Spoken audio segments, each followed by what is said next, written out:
Bos días, señoras e señores diputados, señora secretaria, interventora, funcionarios, medios de comunicación, público que nos acompaña. Por fin podemos volver a ter aquí no salón presencialmente as persoas que queiran mentras cobramos aforo. Salvamos bastante tempo que non podíamos facer isto. Así que, benvidos a todos. Pois imos comenzar a sesión ordinaria do Pleno da Corporación da Diputación Provincial de Lugo correspondente ao mes de outubro de 2021. Comenzamos con o primeiro punto do día, que é a aprobación se procede da acta de sesión ordinaria celebrada o día 28 de setembro de 2021. Non sei se hai unha cuestión á acta. Non hai, por tanto, sometemos a votación. Votamos.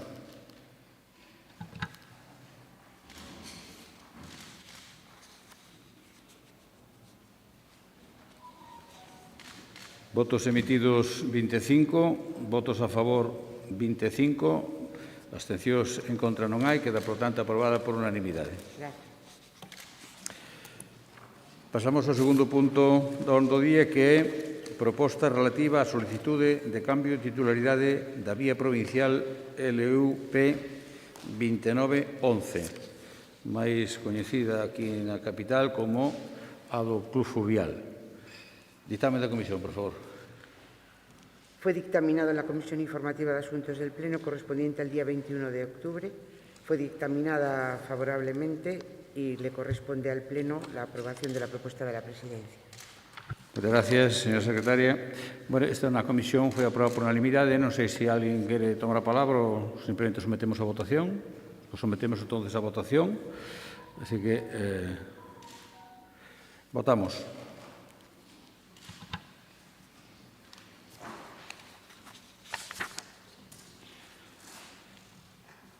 Votos emitidos 25, a favor 25, abstencións en contra non hai, queda, por tanto, tamén aprobada por unanimidade. Pasamos ao punto número 3, que é unha proposta de Goberno para reclamar á Xunta de Galicia a dotación de fondos e un plan de execución para os proxectos pendentes na provincia de Lugo. Esta iniciativa vai a defender dona Pilar García Porto, así que ten a palabra por un tempo de 6 minutos. Moitas gracias, señor presidente. Bo día a todas e a todos, incluído ese público que hoxe xa nos pode acompañar presencialmente no salón de plenos. Ben, o outono trae consigo a colleita de froitos. Trátase de recoller para despois sementar, o que traducido a términos económicos pode representar recoller sobre un documento orzamentario as liñas para sementar logo proxectos no territorio, é dicir, orzamentar. En ese sentido, incluso poderíamos concordar co que di de palabra a Xunta de Galicia, que o ano 2022 ten que ser un ano ao servicio da recuperación económica. Dende logo que non compartimos e a sementeira que de orzamento foi a Xunta de Galicia para esta provincia, por presentar unha colleita de baixo rendemento e calidade. De xeito reiterado, a elaboración dos orzamentos da Xunta de Galicia durante os anos de goberno do Partido Popular ven relegando os intereses desta provincia e a Xunta de Galicia do Partido Popular, a verdade é que xa nin está, pero que tampouco se lle espera para desenvolver inversións e proxectos de futuro nesta provincia.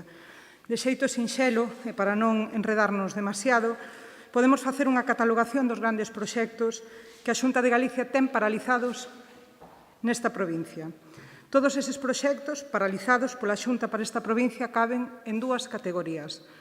A primeira delas correspóndese cos proxectos que se recollen nos orzamentos un ano detrás de outro ano, con partidas de similar cuantía, pero que logo non se executan e permanecen eternamente paralizados. Un exemplo, Porto Seco de Monforte. E logo está a outra categoría, que son aqueles proxectos que nin siquiera son merecedores de figurar nas contas da Xunta.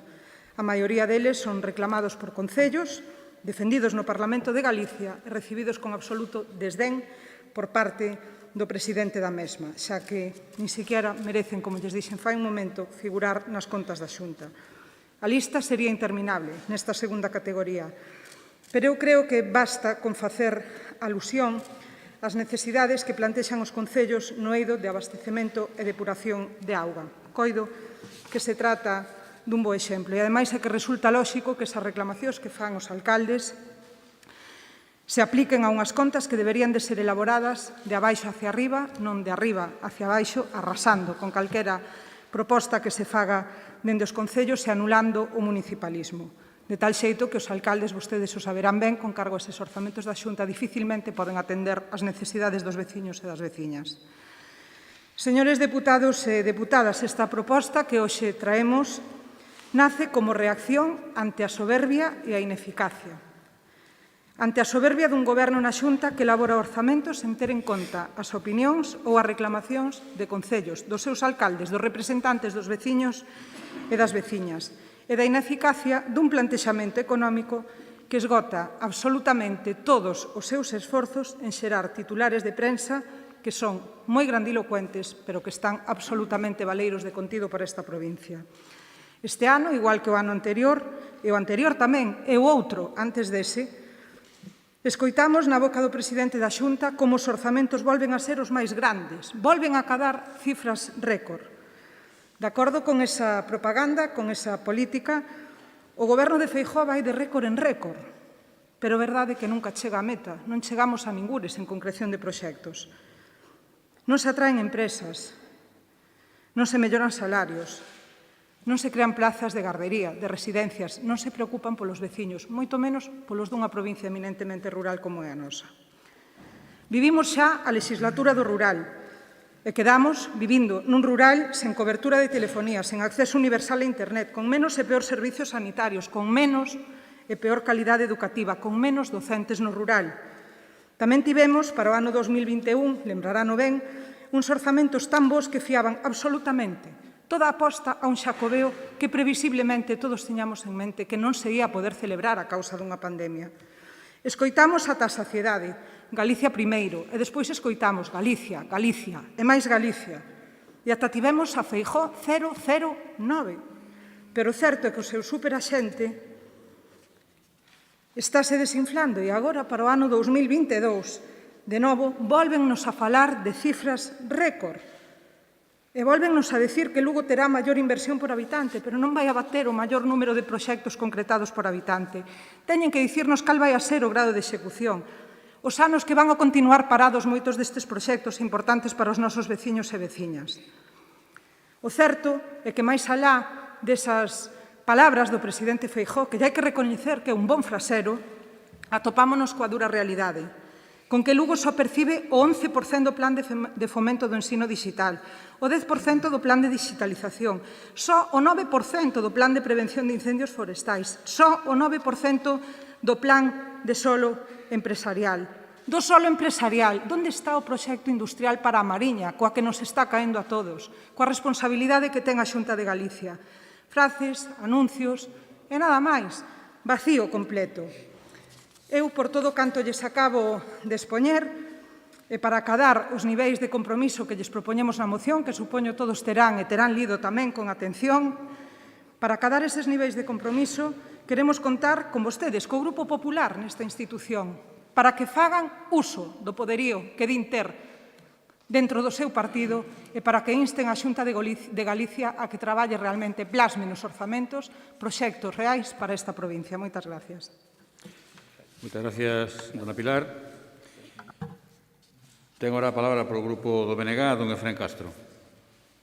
Grazas, señor presidente. Bo día, señoras deputadas, señores deputados. Ben, eu creo que nesta proposta de goberno queda claro unha vez máis o abandono da Xunta de Galicia da nosa provincia. Está reflexado nesta proposta, pero tamén faltan algunhas cousas como que non só abandona a provincia de Lugo, senón que esta Diputación está a suplir día a día as competencias da Xunta de Galicia na Diputación, porque abandónanos agora nos orzamentos con infraestructuras máis que necesarias, seguindo cos recortes nos Sergas, pero non hai que deixar no tinteiro que se non fora por esta Diputación tamén estarían abandonados todos os maiores da nosa provincia. Por lo tanto, é un doble abandono, algún que está nos orzamentos e outro que non figura, pero que non figura porque estamos a cubrir outros. Por lo tanto, eu creo que é de xustiza reclamar inversións tan importantes como a vía de alta capacidade na Mariña. Ademais, a Mariña está a sufrir unha desindustrialización por doble vía. Xa estábamos inmersos na problemática da Alcoa, agora golpean os Vestas e sin que ningún dos gobernos este a reaccionar. É unha comarca que tiraba económicamente da provincia e está ainda a facelo, pero que periga eso. E xúntase esa desindustrialización con a falta de concreción en inversiones. Por lo tanto, sumamos tamén a falta de inversión nas comarcas do sur. Aquí figura o Porto Seco de Monforte, que a nadie se lle escapa que eso dinamizaría a parte sur da provincia, que tamén sufre durante moitos anos ese abandono de inversións e de falta de industrias, pero non están non porque non lles guste o sur da provincia, sino porque faltan esas inversións para que se asenten aí as empresas. Seguimos tamén, tense falado neste pleno e noutros debates de alcaldes e de concellos, de todo ese diñeiro que recauda a Xunta de Galicia a través do canon da auga, con que criterios e en que concellos se reparte.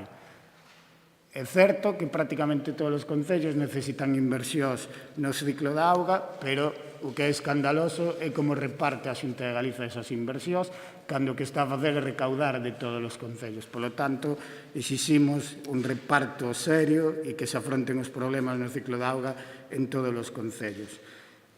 E, como non ter en conta algunha das propostas da oposición. Vostedes aquí sempre falan de pasar o rodillo e esas cousas, pero vostedes nin atenden as propostas dos alcaldes na Xunta de Galiza, dos alcaldes que non son seus, perdón, que non me expresei aí moi ben, e tampouco atenden ningunha das propostas dos grupos da oposición. Por lo tanto, eu creo que nesta proposta de goberno resúmese non todos os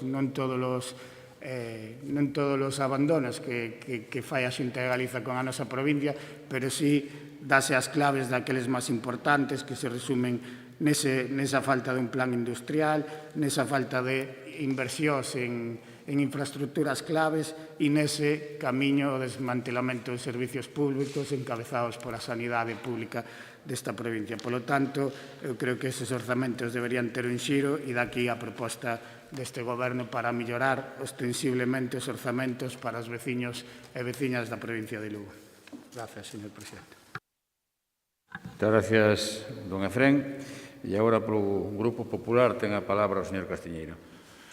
Gracias, señor presidente. Como era de apercibir casi é que os orzamentos da Xunta de Galicia veñen antes a esta Cámara que os propios orzamentos da Diputación de Lugo. O grave é que parece ser que o presidente vai a presentar os orzamentos da Diputación en Santiago antes que en Lugo. Pero así son vostedes. Volvemos a usar esta Cámara como ariete contra a Xunta de Galicia.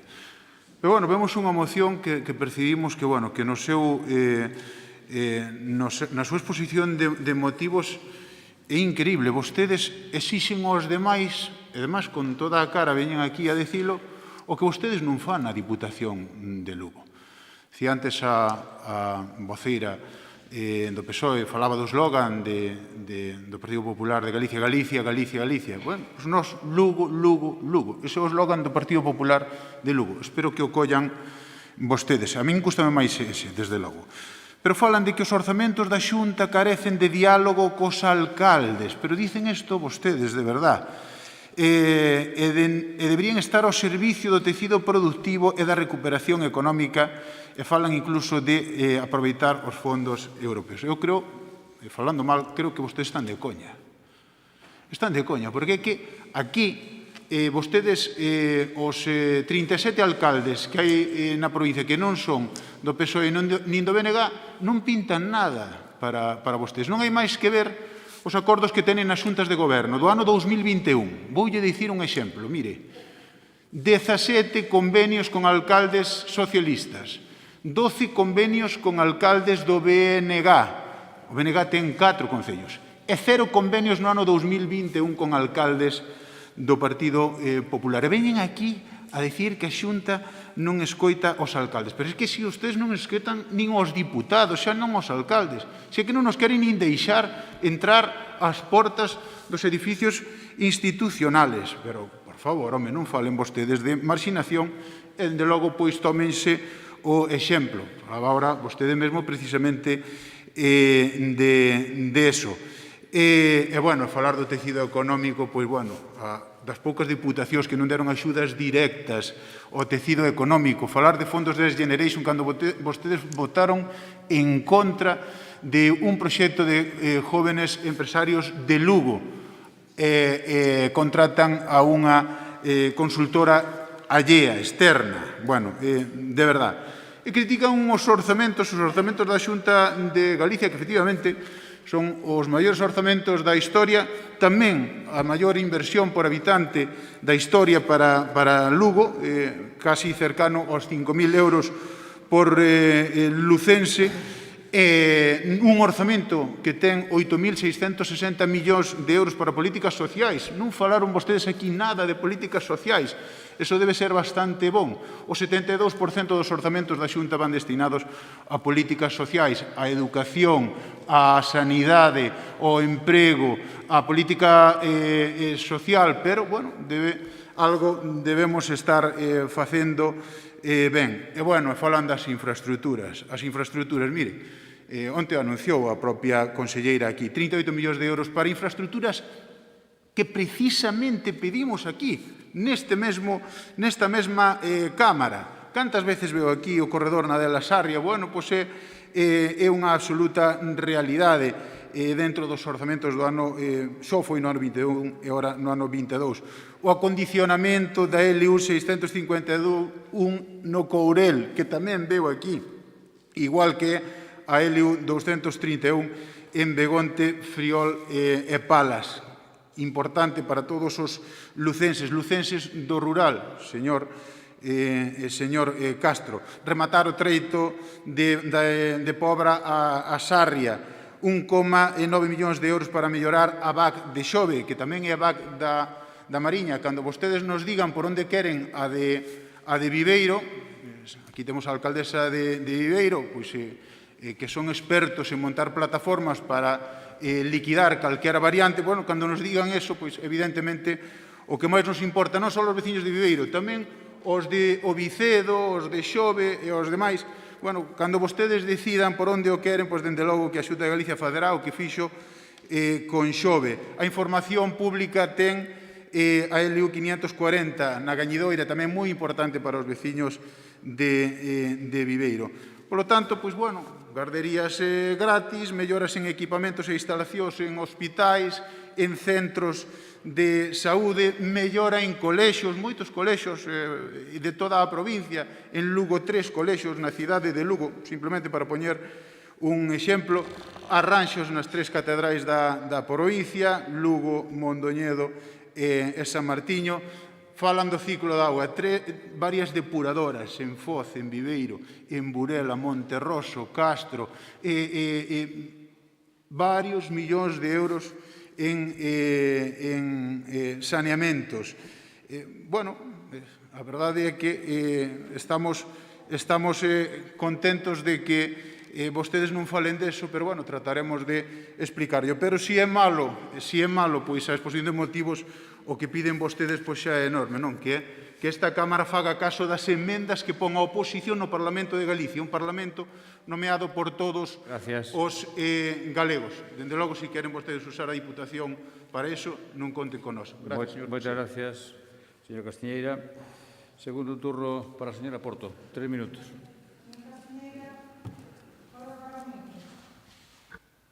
Señor Castiñeira, moitas gracias. A verdade é que lle vai sendo tempo de que se sitúe, de que sepa vostede onde está. Como me pode dicir que irá presentar os orzamentos ao Parlamento? É unha deslealtade. Está vostede deslegitimando a representación que ostenta o presidente desta Diputación no seo de debate principal de todos os galegos e galegas. Vostede non sabe como funciona isto. Vostede ven aquí a parafrasear. Mire, o presidente da Deputación de Lugo acude, como acudiu sempre, este e os anteriores, ao Parlamento de Galicia cando convocan.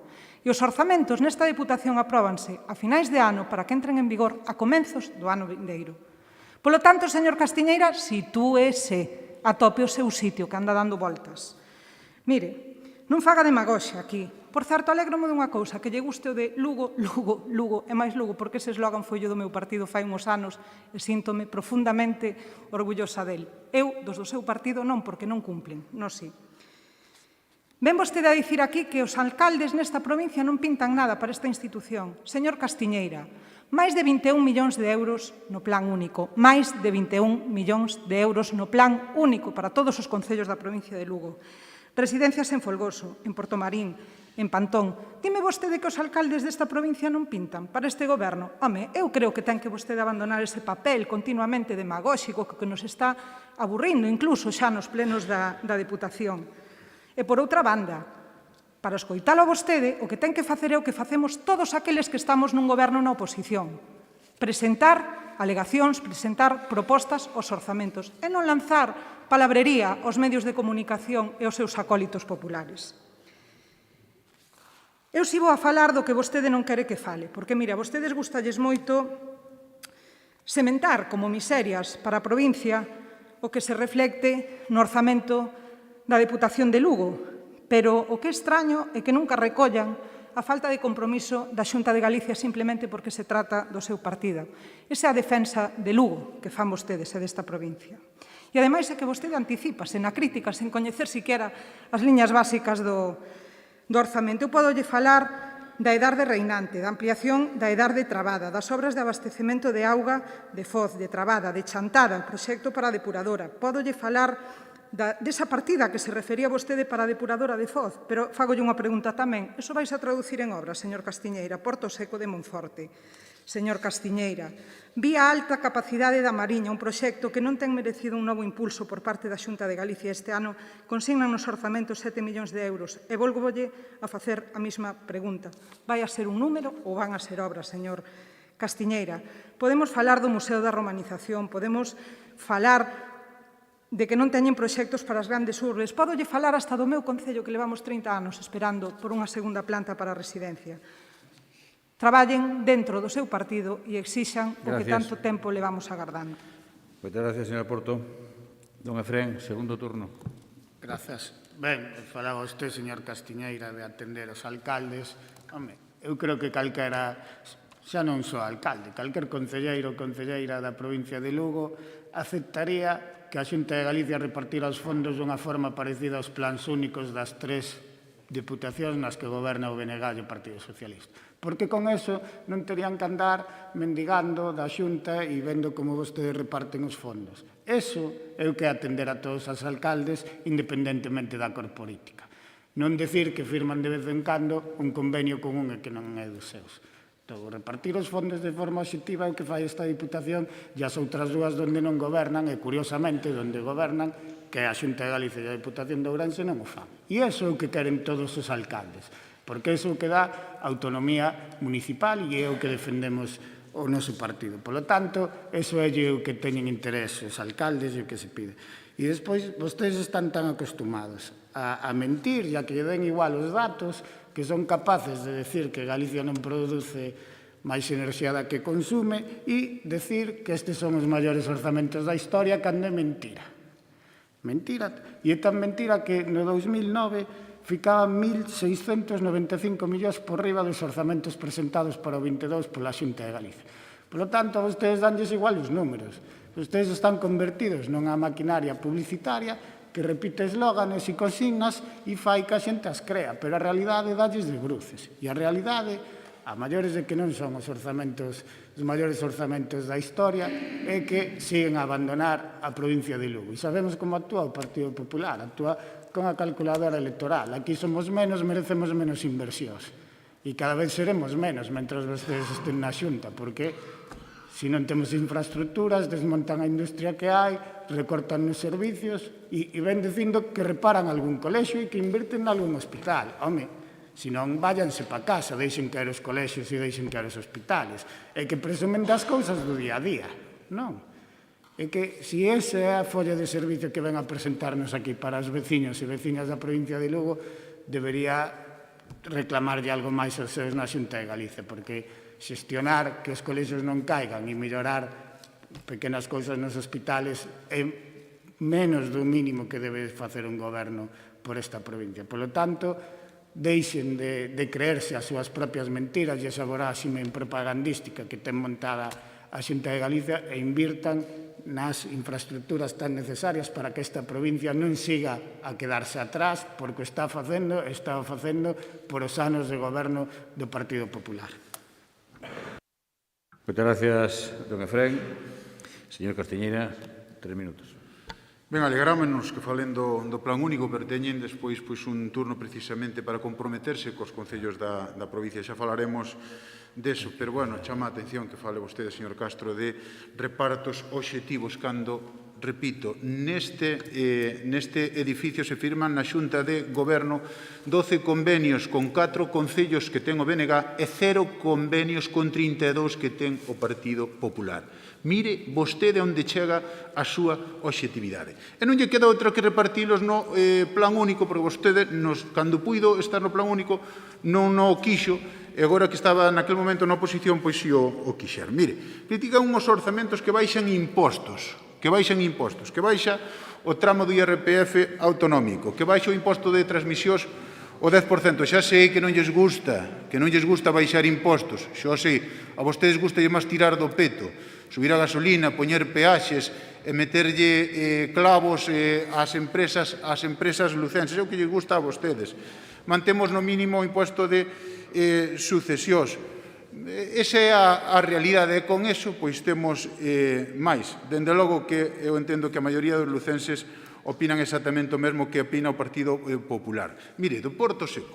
Falan de bloquear o Porto Seco. Pero, señora García, falan vostedes de bloquear o Porto Seco cando o Goberno do Estado ten bloqueado o acceso ao Porto Seco, que é o que impide que o Porto Seco avance. Mire, a DIF da señora Pardo de Vera, informe negativo ao acceso presentado polo Partido Popular.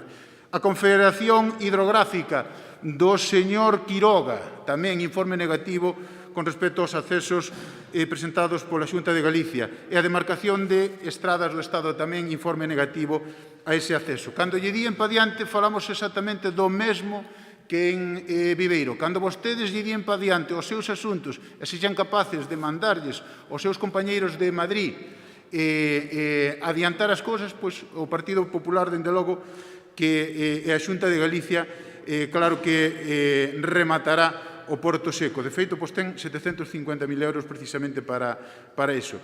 E, bueno, falar da BAC de Viveiro cando levan 15 anos opoñéndose a calquera das solucións que propuxo o Partido Popular. Propuxose hasta unha ponte pola ría, fixéronse varias propostas, non lles vale exactamente ninguna. Pero, bueno, vostedes, en resumidas contas, veñen aquí precisamente a decir o que non fan na Diputación e a intentar valorar os orzamentos da Xunta de Galicia dunha forma negativa cando, repetimos, baixan os impostos, garderías gratis para todos os nosos rapaces, a única que fai en toda España, arranxos nos hospitais importantísimos e equipamentos novos nos hospitais, en centros de saúde, en centros de maiores, por toda a provincia, arranxos de estradas, 38 millóns de euros. Eu creo que, bueno, se lles molesta que siga falando, pois sinto, remato, señor presidente. Moitas gracias, señor Castiñeira. Turno de peche dun minuto, señora Porto. No, pero... Xa yo apago, non se preocupe, delle o seu. Gracias, señor Castiñeira, que senón non se escoite. Mire, vostede fala de frases e de números e suma todo xunto, suma a inversión, o persoal, o gasto corrente, as transferencias, os investimentos, pero a mellor nos tiña que dar algún tipo de explicación sobre o que fai a Xunta de Galicia con algún informe que necesariamente é negativo porque os proxectos da Xunta de Galicia, vamos a dicilo claramente, non están ben feitos. Vexo que se exalta especialmente cando ten que defender a Feijóo, pero o que sí que lle digo, señor Castiñeira, é que a súa folla de traballo, a súa folla de servicios está en blanco con esta provincia. O mellor debería de esforzarse un pouquiño máis en traballar e reclamar coa mesma intensidade que o fai aquí entre as súas filas, señor Castiñeiras, as obras comprometidas con esta provincia e que outros estamos asumindo sin ser da nosa competencia. Obras e servicios, señor Castiñeira. Eso sería unha mostra de lealtade de traballo real con esta provincia. Seguramente moitos dos compañeros que aquí o acompañan yo agradecería. Despois eu vou insistir en pedirlle que faga galantería da forza provincial que teñen dentro do Partido Popular e da que presumen, porque de non ser así, teremos que empezar a pensar que ese movimento de tropas nas súas filas é real e o poder do que presumen non é certo. Gracias. Gracias, señora Porto. Rematado o debate, sometemos a votación esta iniciativa. Así que votamos.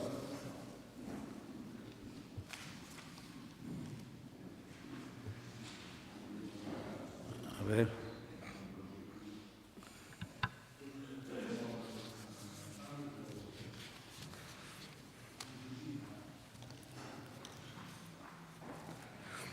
Votos emitidos 25, a favor 13, en contra 12, non hai abstencións, queda, polo tanto, aprobada esta proposta do Goberno. Pasamos ao punto número 4, que é unha moción do Grupo Provincial Socialista para reclamar á Xunta de Galicia un plan de recuperación dos servicios bancarios na provincia de Lugo. Para expoñer a iniciativa, ten a palabra a señora Porto. 6 minutos. Gracias de novo, señor presidente. Esta moción está pensada para intentar contribuir e frear o deterioro de acceso aos servicios no medio rural e tamén na defensa do emprego e dos servicios bancarios no rural, un rural no que debido á elevada idade e á mala conectividade a internet se complica o acceso ao uso da banca digital. Miren, Galicia ten perdido o 51% da súa rede bancaria no que vai dende o ano 2008 ata o ano 2020. Concretamente, a finais do 2020, xa só nos quedaban 1.231 sucursais e partíamos de 2.539, menos da metade. Nese período tamén se perderon 5.000 empregos, é dicir, 5.000 empregos destruídos nun proceso que continúa a día de hoxe. Hai unha reportaxe recente na Voz de Galicia que repasa a situación de acelerada perda de servicios bancarios no rural lucense e é que, ademais, tamén víamos fai pouco a un directivo de Caixa Rural que declaraba nun medio de comunicación ter recibido cantidad de chamadas de alcaldes, numerosas chamadas de alcaldes, pedíndolle, por favor, que abriran sucursais bancarias nos seus concellos. Son varios, como poden ser Negueira, O Páramo, Ribeira de Piquín, Samos, etc., que xa non teñen oficina bancaria no seu concello. Somos moitos máis concellos os que temos un día ou dous de apertura á semana ou mesmo 1 ou 2 horas ao día. A Xunta de Galicia, o Partido Popular na Xunta de Galicia, está facendo un traballo de apoio ao rescate dos bancos, como é habitual no seu partido político, e están subvencionando caixeiros en lugar de negociar cas sucursais bancarias para que non pechen oficinas. Isto é algo inédito. Están facendo oídos xordos a un clamor non político, a unha necesidade social, a un clamor social, que, ademais, é máis grave na nosa provincia se temos en conta a idade da poboación e se temos en conta as dificultades para acceder ás novas tecnoloxías e se temos en conta que, ademais, queremos fixar poboación e queremos apostar polo medio rural. Como se vai a implantar unha empresa nun concello se non ten acceso a internet nin ten unha oficina bancaria? Como vai a traballar un autónomo? Como vai a traballar un gandeiro? Si cada vez o están poñendo vostedes máis difícil, señores do Partido Popular. A min, a verdade é que me resulta incómodo, por non dicir vergoñento, a intención de colocar eses caixeiros naqueles concellos nos que non hai sucursal bancaria, que o podo entender. O que me resulta vergoñento é que lle estén facendo unha oferta ás entidades bancarias de darlles 16.000 euros a cambio de que pechen oficinas. É que isto é algo inédito. A quen llo van a explicar vostedes? As persoas que cobrando 600 euros teñen que pagar un taxi para ir ao concello veciño e facer kilómetros para ir ao banco. De verdade que eu a vostedes cada vez os entendo un pouco menos. A Xunta de Galicia está financiando con cartos públicos a instalación nas vilas de caixeiros para que a banca poda continuar co seu negocio. E, ademais, todo isto a coste de non garantizar un servicio óptimo para os veciños.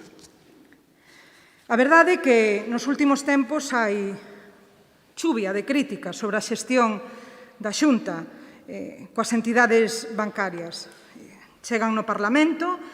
Nós recentemente, desde o noso grupo parlamentario, lle reclamábamos á banca que se paralizara ese tipo os peches das oficinas, xa por responsabilidade social, o certo. Eu non sei se ten moito sentido apelar á responsabilidade social dunha entidade bancaria. O que sí que ten sentido é que un goberno que presume de protexer o rural e que gasta tremendas cantidades en medios de comunicación en presumir de rural, se implique verdadeiramente con ele e atenda a prestación deste servicio. Cada vez temos menos médicos, prestación de servicios sanitarios de atención primaria de peor calidade, temos menos mestres no rural, temos menos caixeiros no rural, menos entidades bancarias no rural, sustituídas por caixeiros automáticos, non temos acceso universal a internet. Eu creo que son materias esas nas que, se nos poñemos en clave rural, o Goberno da Xunta de Galicia tería que ter o foco, e vostedes, nese sentido, pois teñen unha encomenda que levar a cabo, e que vostedes son deputados dun territorio da provincia de Lugo eminentemente rural, e con estes pasos que está dando a Xunta de Galicia se está contribuindo á súa desertización, á súa erradicación. Deberían de tomar conciencia se queren seguir, como a nós, apostando por vivir e por poder vivir aquelas persoas que o queiran facer no medio rural. Moitas gracias. Moitas gracias, señora Porto. Por o Grupo Popular tengo a palabra don Francisco Balado. Sí, bon día a todos e todas, señor presidente, señores deputados e deputadas e representantes dos medios de comunicación. Ben, voltan vostedes, señores do Partido Socialista, a manipular a realidade con outra moción na que pretenden culpar a Xunta de Galicia de todo o que sucede. Neste caso dun problema de ámbito nacional que afecta xa a máis da metade dos municipios de España e tamén de fora de España, que é o do peche das oficinas bancarias ante a irrupción das novas tecnoloxías na banca. A banca está apostando por cambiar o seu modelo, quere que as novas tecnoloxías pasen a formar parte da súa mecánica comercial e pretende que no futuro todas as operacións se fagan de xeito telemático, reducindo a presencialidade. Vostedes din que isto só pasa en Galicia, polo visto só pasa aquí na provincia de Lugo e, en concreto, na zona rural, que é culpa do goberno autonómico, cando en realidade todos sabemos que sucede en toda a xeografía española, porque numerosas entidades bancarias, como dixemos, que operan no ámbito nacional e internacional, pechan sucursais. A banca quere acabar co diñeiro efectivo, pero polo visto o Partido Socialista ainda non o entendeu ou non quere entendelo. É desagradable porque supón a perda de servizos directos, pero tamén a veces é inmediata, porque vemos que isto non ten marcha atrás, e xa digo, non só en Galicia, senón en España e no resto de Europa. O Banco Central Europeo xa puxo de manifesto no seu informe anual no ano 2018 que o proceso de consolidación no sector bancario cobrouse desde o inicio da crise económica no ano 2008 a desaparición dun 25% dos bancos europeos. Esa é a realidade. A vostedes aquí, os socialistas da Deputación, no pleno, pretendendo botarlle a culpa ao goberno da Xunta, será por si pasa alguén pola rúa San Marcos e o quere creer. Non é só no sector bancario, señora García Porto, porque isto é un cambio de modelo que está a afectar a todos os sectores sociais e económicos, e que a pandemia neste último ano acelerou aínda máis. O peche de comercios, de establecementos, como consecuencia das novas tecnoloxías é unha realidade. Basta con dar unha volta por o centro de Lugo, Rúa San Marcos, Rúa da Raíña, Rúa de Santo Domingo, Rúas que eran céntricas donde adquirir un baixo comercial fai anos por vía de aluguer era prácticamente imposible e hoxe en día todos teñen o letreiro de que se aluga, porque están pechados, porque está cambiando o modelo. Temos exemplos de bancos nacionais e estranxeiros. En Lugo, recentemente, Deutsche Bank, banco alemán, que pechou as súas portas, parte da plantilla se foi á rúa, outros reubicáronos na sucursal que teñen en Coruña. Banco de Santander pecha oficinas, Banco Sabadell Gallego, CaixaBank, Ibercaja, ata o punto de que en España o pasado ano pecharon máis de 1.600 oficinas bancarias. Estamos de acordo con vostedes en que este problema ocasiona moitos máis trastornos nas zonas rurais, nas que a presencia de entidades bancarias é moi inferior. Evidentemente, nunha localidade onde só hai un banco, se pecha esa sucursal, pois quedan sin servizos bancarios. Pero tamén sabemos que, en todo caso, é unha problemática generalizada que excede do ámbito municipal, dunha deputación ou incluso dunha comunidade autónoma.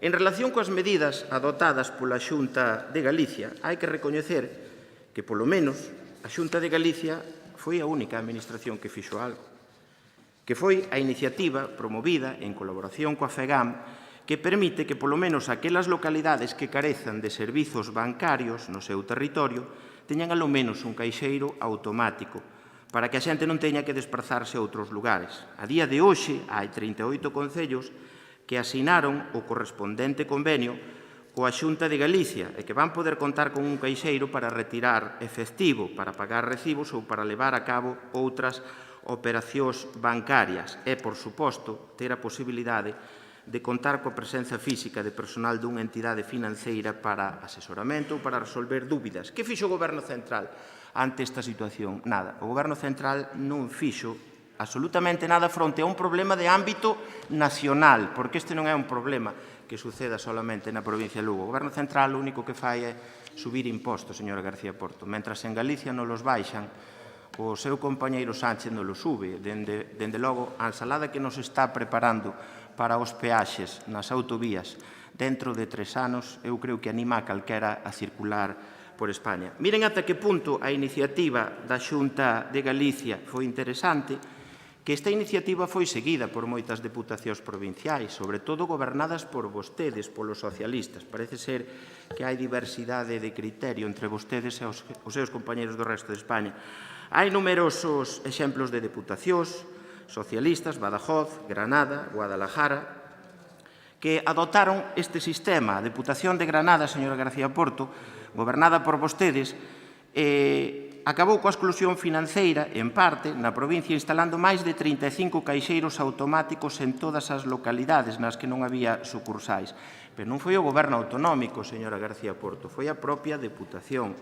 A de Badajoz, gobernada por vostedes, xa o pasado ano instalou 30 caixeiros automáticos en toda a provincia, nos pequenos concellos que carecían de entidade bancaria. Tampouco foi o goberno autonómico, señora García Porto. Miren até que punto que foi o Grupo Socialista na Deputación de Valladolid o que tamén fixo unha proposta ao goberno, e gobernada polo Partido Popular, para que seguiran este mesmo sistema. E, bueno, o resto deixo-llo para a seguinte parte. Gracias. Moitas gracias. Ben, ten agora polo Grupo do BNG a palabra doña Teresa Ferreiro. Bo día, grazas, presidente. Eu alédome moito de que moción a defender ao señor Balado, porque unha vez máis deu mostra da súa credibilidade e bon facer político, defendendo hoxe aquí que non pasa nada, que o que pasa é normal, como hai non moitos meses neste mesmo salón de pleno, cando falábamos do peche dos centros de saúde, concretamente falábamos dos pechos de saúde en Castro de Rei, dicía que non era certo, que os centros de saúde funcionaban perfectamente, que simplemente era unha cuestión pola pandemia do COVID e que todo se iba a solucionar. Moita credibilidade a súa palabra. Eu non sei se vostede realmente cría no que decía ou simplemente viña aquí a soltar o que lle mandaron do Partido Popular o señor Feixóo. Porque hoxe o Centro de Saúde de Castro de Rei sigue pechado e máis hai os seus veciños e veciñas, señor Balado, eses que vostede en teoría debería axudar e defender os seus intereses, pois non teñen un médico a quen acudir. Por outra parte, a pandemia, polo visto, xa rematou, xa estamos nunha normalidade absoluta, onde xa non hai ningún problema nin para facer unha vida normal, nin tampouco para poder ir a unha asistencia presencial nos centros de saúde, salvo naqueles que non hai médicos, claro.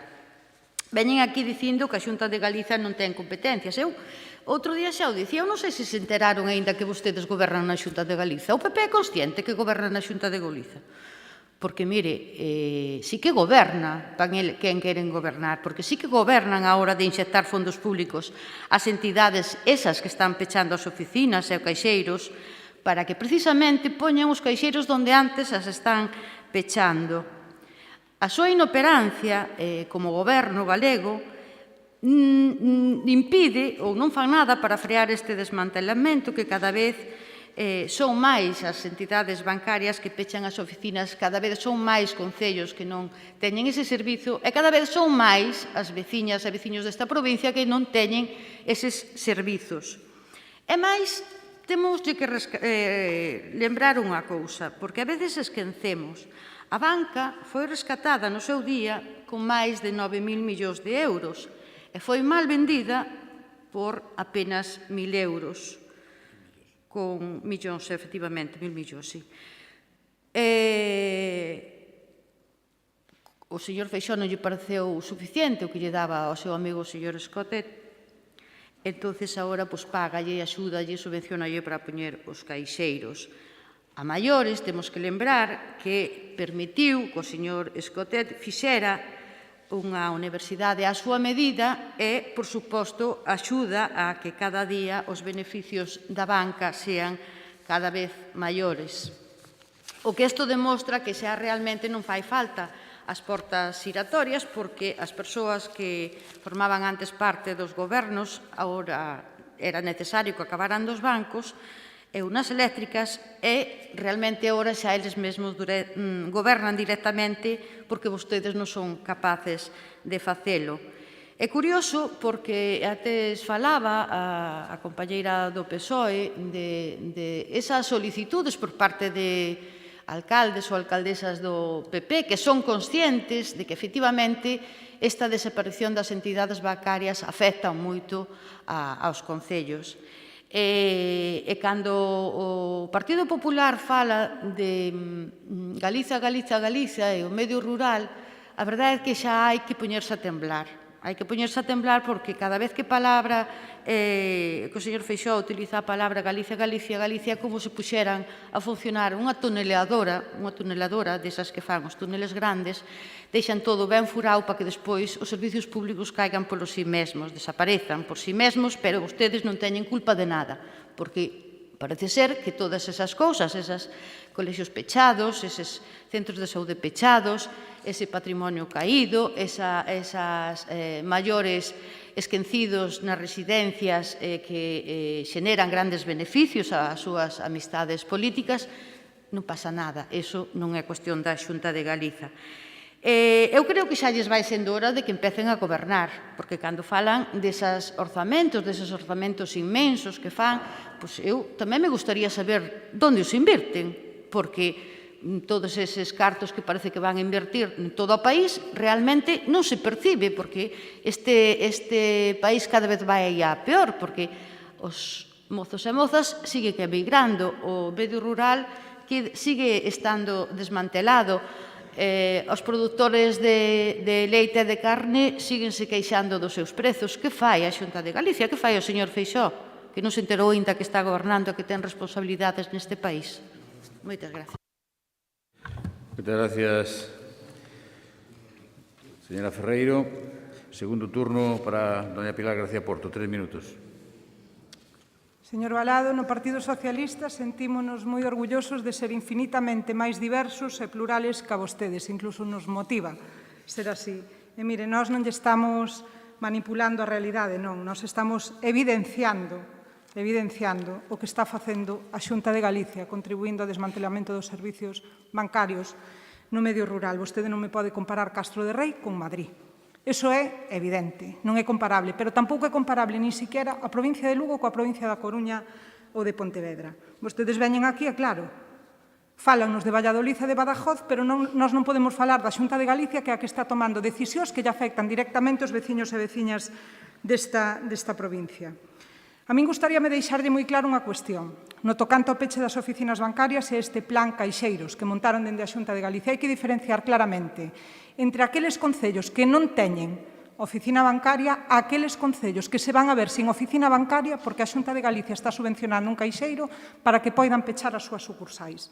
Esta é a clave, señor Valado. Se non a quere entender, é problema seu. As empresas financeiras, é certo, están xustificando o peche de oficinas na digitalización acelerada deste país, pero eu non me resigno.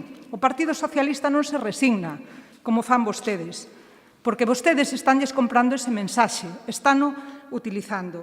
Falan de digitalización acelerada. En Galicia, estáme falando do rural galego, señor Valado, dos nosos maiores. Home, a verdade é que isto parece un cachondeo, perdóneme a palabra. Hai que ser un pouco máis serios e rigurosos nos plantexamentos. As entidades están xustificando no reto demográfico que ten Galicia. E de verdade a mí me gustaría saber se a Xunta, se vostedes pensan que diante dese reto demográfico hai que suprimir máis e máis servicios e dereitos no medio rural. E tamén o están xustificando no cambio social experimentado nos últimos anos, no tocante á utilización das novas tecnoloxías. Están pensando na nosa poboación, nos maiores de 65 anos, señor Valado. Home, eu de verdad que non sei se é que vostede non vive en Castro de Rei ou é que eu vivo nun concello moito máis atrasado que o seu. A política que están utilizando de feitos consumados dende a Xunta de Galicia cos peches de servicios básicos, cos compadreos, coas entidades empresariais e financeiras deste país son solucións de parcheo, o que se chama as subvencións dos caixeiros. Iso é un parche, non é unha solución. Deixan sin alternativas, de verdade, a milleiros de galegos e de galegas que queremos vivir no rural, pero que cada día temos máis dificultades para poder facelo. E eu, sinceramente, estou por agradecerlle, despois de escoitalo, ao señor Feijóo e ao señor Escotet que pensen tanto no noso benestar. Estou por agradecérllelo. E porque están buscando unha solución axeitada para todos estes retos demográficos, para que poidamos fixar persoas no medio rural. A verdade é que despois de escoitalo, señor Valado, estou empezando a replantearmo. Moitas gracias. Moitas gracias, señora Porto. Ben, señor Valado, segundo turno. Sí, moitas gracias. Bueno, sobre esta cuestión, o noso grupo presentou unha emenda de adición relativa á moción do Grupo Socialista na que se solicita que se inste tamén ao Goberno Central a desenvolver as políticas oportunas para a regulación do sector bancario, porque entendemos que é un problema de ámbito nacional, un problema de ámbito xeral.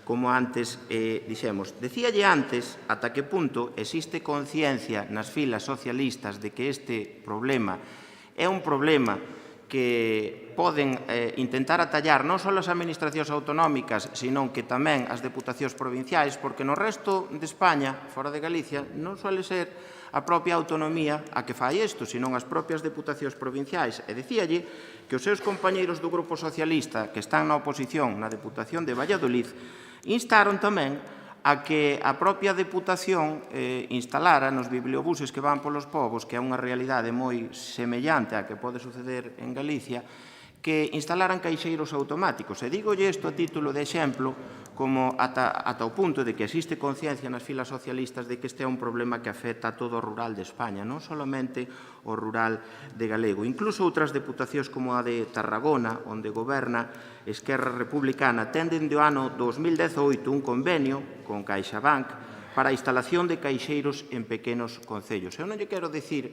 que isto seña bon ou malo, pero é a única solución que poden adoptar e que están adoptando no resto de España. É moi doado decir que unha entidade bancaria se pode quedar nunha vila polo simple feito de que unha comunidade autónoma e o traslade a un goberno autonómico, pero na realidade, no noso país, o que está sucedendo non é precisamente iso.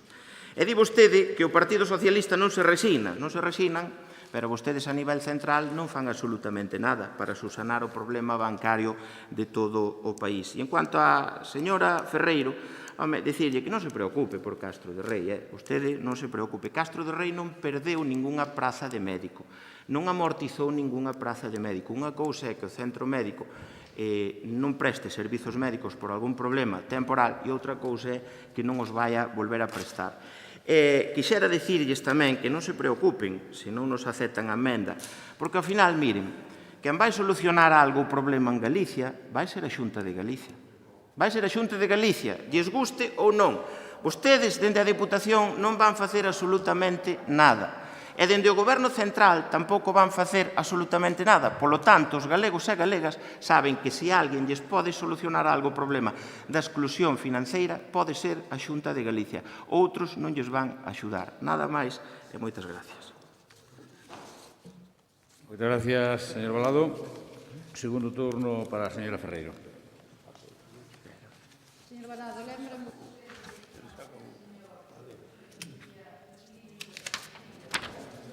Apagou aí, se apagou. Delle agora. Perdón. Que digo que o señor Balado lembrame agora coda que non hai problema nos centros de saúde de Castro de Rei, igual cando o señor Rajoy dicía o dos hilillos de pastelina, que non pasaba nada, e despois todas sabemos o que pasou.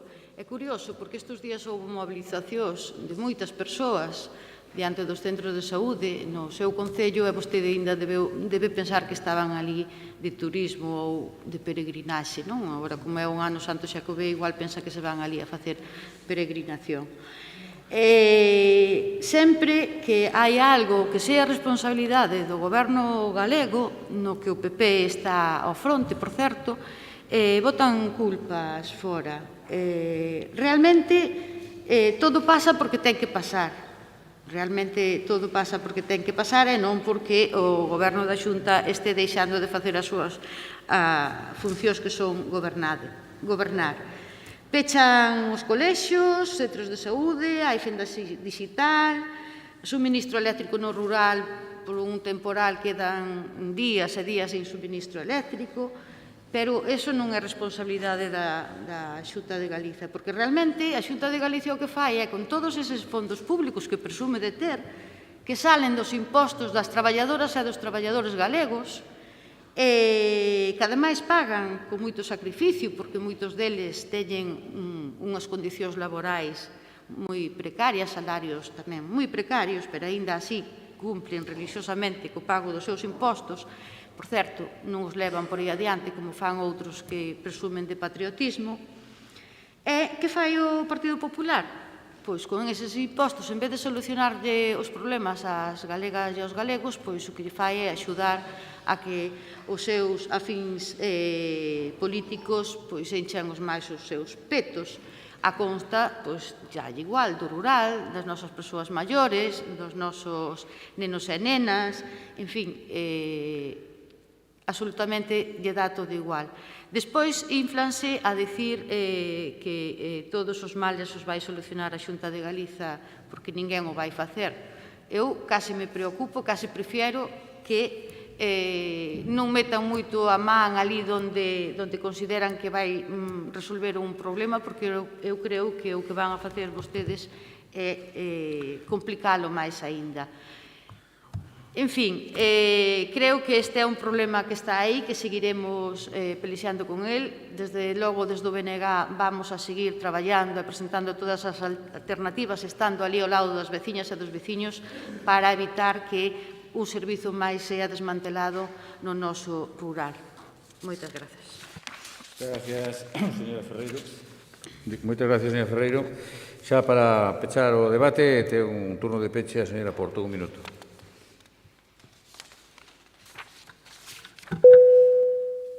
Gracias, señor presidente. Señor Balado, ao final da súa intervención caeu na súa propia trampa, recoñeceu que Feijóo tiña competencias, ademais que tiña a situación óptima para poder salvar a situación. Mire, eu xa lle lo dixen na miña primeira intervención, non sei se é moi de sentido apelar á responsabilidade social dun banco, por certo, comprado con cartos de todas as galegas e os galegos, pero o que sí que me ten todo o sentido é que a Xunta de Galicia, que toma a decisión de incorporar a banca á sociedade que xestiona os fondos europeos, por certo, a banca, a entidade con máis implantación territorial en Galicia, sí que debería de ter a mesma capacidade para presionar políticamente a esa entidade que se vai a ver beneficiada para que non pexe as oficinas ali donde facelo supón deixar os veciños en banco. Mesmo me atrevo a decir que se poden subvencionar caixeiros, poderían estar pensando en subvencionar emprego. Aí o deixo.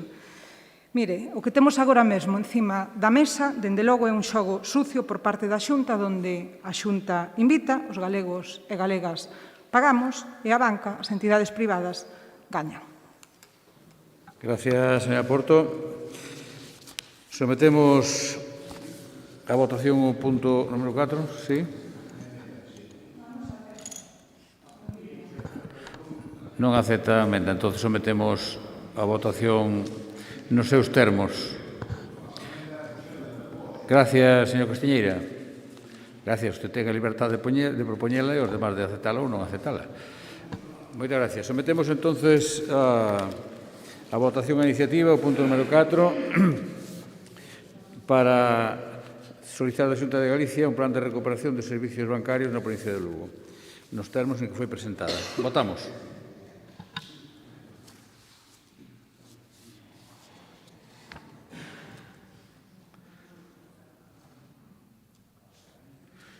Votos emitidos 25, votos a favor 13, en contra non hai, 12 abstencións.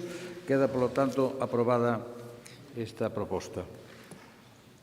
Pasamos ao punto número 5, que é unha moción do Grupo Provincial do BNG en demanda dunha mellora significativa dos importes que figuran na proposta de orzamentos de 2022 para as estradas e as autovías do Estado na provincia de Lugo.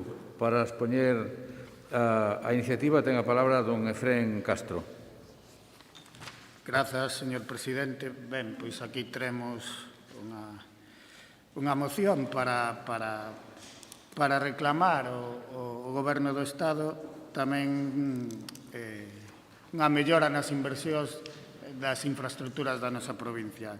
No principio deste pleno faláramos dos olvidos da Xunta de Galiza para infraestructuras vitais para a provincia e nos o que creemos é que o Estado ten esa obriga tamén e un historial de abandonos con a nosa provincia e que aquí resumimos nunha moción que é sinxela pero ben importante para a nosa provincia e resúmense en tres apartados. Unha, renovar e facer as inversións de mantemento nas nacionais que cruzan a nosa provincia, Nacional 540, Nacional 634, Nacional 642, Nacional 640, Nacional 6, Nacional 120, Nacional 547, porque calquera dos que estamos nesta sala e circulamos en coche polas nacionais sabemos que están nun estado que nalgúns necesitan mantemento e noutros necesitan a renovación completa do firme, que é o que pide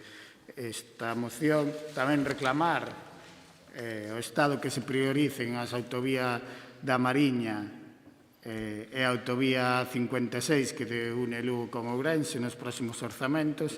Tamén pedir que se licite o intercambiador que unirá a 54 con a Nacional 540 e, como non, pedir que se cumpran os prazos dados para a autovía 54 que une no Lugo con Santiago e que se prometeu que se iba a rematar no ano 2022. Creemos que estas reclamacións podémolas compartir todos porque son infraestructuras vitais e que calquera dos que vivimos nesta provincia podémolas recoñecer como vitais para as nosas comunicacións. E tamén vemos con preocupación, non figura na parte resolutiva, pero sí o noso partido está ben preocupado con ese anuncio de impoñer portaxes nas autovías, xa que nos parece unha medida antisocial no conxunto do Estado, pero quizáis en Lugo, na provincia de Lugo, faise máis antisocial porque é o único medio de comunicación que temos.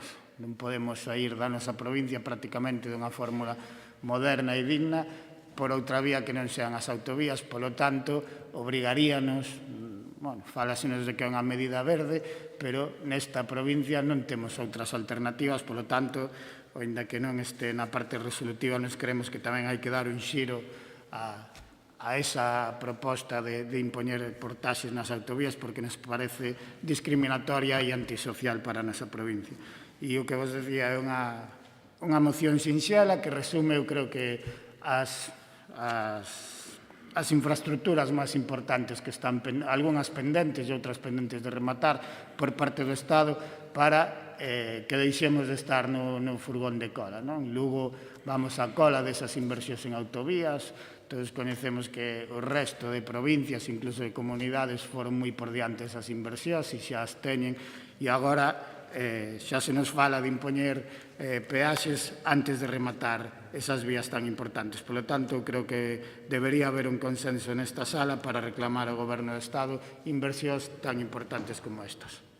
Gracias, señor presidente. Moitas gracias, don Efrén. Ahora, polo Grupo Popular, ten a palabra don Óscar Poi.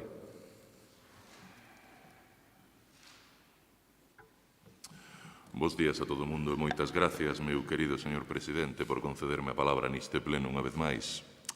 Debo dicir que estou moi ledo de atoparme na orde de día cunha moción do bloque comaísta, señor Castro. Din que nunca é tarde se a dita é boa e por fin semella que ata o bloque é capaz de facer algo a dereitas. Expresión que, como todo o mundo sabe, significa con acerto, con destreza ou con xustiza, e non é por casualidade que se lle chame así, ou que o sinónimo da esquerda sexa sinistra. Pero permítanme deixar de lado os acertos do diccionario do noso idioma para interesarme pola saúde do señor Néstor Rego. Díganos, señor Castro, atópase ben o Superman da UPG? Porque don Néstor chegou a un acordo de tal envergadura para a investidura do señor Pedro Sánchez que ata a señora Pontón foi queda aloxarse por un intro do seu sillón no Parlamento de Galicia e viaxar correndo a Madrid a facerse unha foto coa señora Lastra, porque dito acordo de investidura solucionaba todos os problemas do país. Falábase naquel documento, non só público, senón tamén moi publicitado por vostedes, de que os galegos pagaríamos menos polas peaxes. E semella que vou ter que pagar por ir de Raba de Betanzos pola A6. De que os galegos pagaríamos menos pola factura da luz. Xa se sabe como estamos. De que os galegos íbamos ver que se mantiña un prego en Ence, nas Pontes e na Mariña. E velai andamos. Veríamos que melloraban as tasas de reposición. E aí temos os seus compañeiros do Concello de Lugo negándose a remunicipalizar, agora que están no goberno, o Servizo Público do Guindastre, que, entre outros, na oposición pedían remunicipalizar precisamente coa excusa da tasa de reposición. Veríamos os galegos que melloraban as conexións do tren, e nin sequera o Goberno da Nación tivo a ben levar a cabo un estudo reclamado polo PP para saber se é viable conectar Lugo con Santiago e coa Amarilla por vía ferroviaria. Veríamos tantas e tantas cousas os galegos con ese acordo que ata veríamos que se solucionaba o de Alcoa, señor Castro. Porque, cando se poñen vostedes serios, señor Castro, saben que a solución de Alcoa pasa por Moncloa e non por Montepío. En resumo, este acordo público e tan publicitado pode resumirse ao paso triunfal do señor Rego no seu camiño dende Madrid ata os cuartéis de inverno da UPG íamos os galegos a atar os cans con restras de chourizos. De porco celta, por suposto.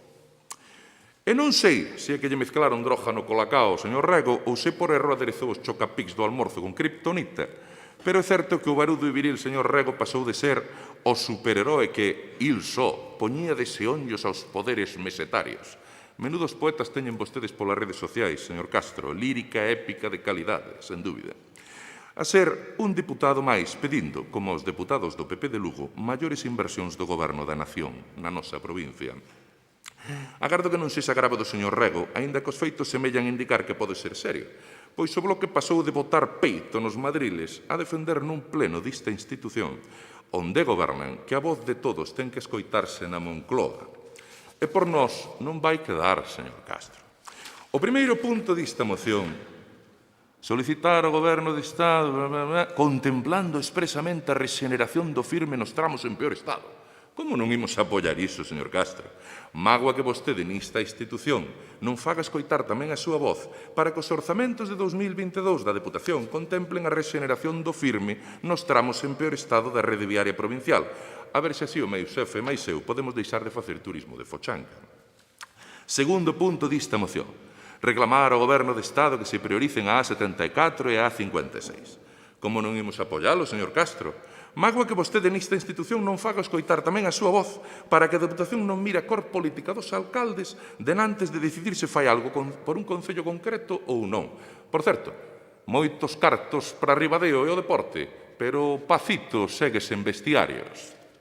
O terceiro punto desta moción, como non imos apoialo, señor Castro?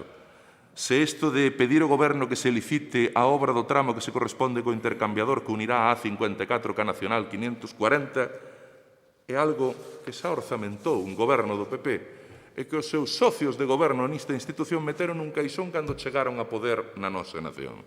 E o derradeiro punto desta moción, como non imos apoialo, señor Castro, por pedir que non quede, por pedir que non sexa. Fíxese, señor Castro, que sinxelo é chegar a acordos neste pleno.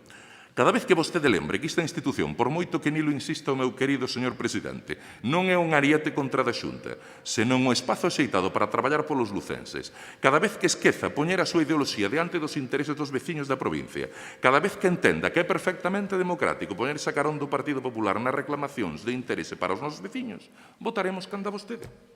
Agardo que nos debates parlamentarios no Congreso, cando os deputados do Partido Popular de Lugo defendan as emendas que no mesmo senso que a esta moción presentan aos orzamentos da nación, o señor Rego tamén atope de interese para os galegos votar canda eles, como a hoxe nós entendemos de interese para os lucenses votar canda vostede. Ou se, pola contra, vai facer como fixo o ano pasado o señor Rego, que mentras os deputados do PP votaban a prol das súas emendas, o señor Rego antepoñía as ordes recibidas ao interese dos lucenses e votaba contra das emendas do PP. Non podo crecer aquele espectáculo, triste, pero espectáculo mesmo, ao fin e ao cabo, que deu vostede o día que lle dixo o señor Bahamonde, ten vostede razón, pero vou votar en contra. Fáltanos saber que decidirán facer os seus socios do Partido Socialista de Galicia, señor Castro.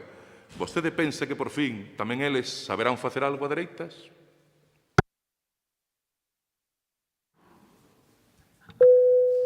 Moitas gracias, señor Poi. Ben, por o Grupo Socialista ten agora a palabra a doña Mayra García. Moitas gracias, señor presidente. Moi bo día, señoras e señores deputados. Sométese a debate un asunto moi recurrente, como é a solicitude ao Goberno do Estado para que se doten económicamente nos orzamentos do 2022 as melloras que necesitan as estradas estatais da provincia de Lugo e que se prioricen a A74, a Autovía da Mariña, a A56, Lugo-Ourense, nos próximos orzamentos do Estado, que se licite no 2022 a obra do tramo que se corresponde co intercambiador que unirá a A54 coa Nacional 540 e que se cumpran os prazos dados para a A54 Lugo-Santiago. Dende o Grupo Provincial Socialista estamos de acordo en que efectivamente se aumente a dotación económica para mellorar as infraestructuras estatais na nosa provincia. Pero entendemos tamén necesario que se dote económicamente e se execute no ano 2022 as inversións pendientes na provincia, tantas veces anunciadas e tantas veces incumpridas en materia de estradas, como poden ser a vía de alta capacidade da Mariña, a Ronda Leste de Lugo, ou a conversión á autovía da vía de alta de capacidade Monforte-Nadela, entre outras. É polo que presentamos unha emenda de engádega neste senso. Eu creo que é necesario poñer en valor a reactivación dos investimentos que se ten xerado dende o cambio de goberno. Está claro que o Goberno do Estado ten na súa axenda a nosa provincia, por iso se asignan 252 millóns de euros para modernizar a liña de ferrocarril de Lugo a Ourense, acabar a autovía a Santiago con 42,4 millóns de euros para o próximo ano no tramo de Palas a Melide e 16,1 millóns de euros para o tramo de Melide a Arzúa. Tamén a intermodal de Lugo, con 5 millóns de euros no 2022 e 32 millóns máis de aquí ao 2025, a A74, que está na fase de redacción de proxectos nos tramos de Barreiros a Burela, de aí esa consignación de 400.000 euros, e é certo que na A56 o secretario de Estado de Infraestructuras ten dito que se priorizan os tramos que están máis conxestionados, como son os de Ourense, pero, dende logo, iso pódese decir que non é paralizar, senón que é establecer prioridades atendendo a un deseño racional e atendendo primeiro aquelo que está en peor situación. Galicia é a quinta comunidade que máis fondos percibe nos orzamentos do Estado de 2022.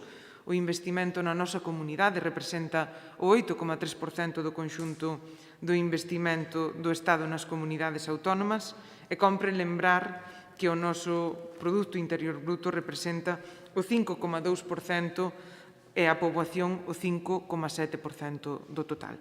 Podemos falar, pois, como decía o delegado do Goberno en Galicia, de unha discriminación positiva hacia a nosa comunidade, unha discriminación necesaria, efectivamente, despois de unha longa etapa de parálise do Goberno anterior.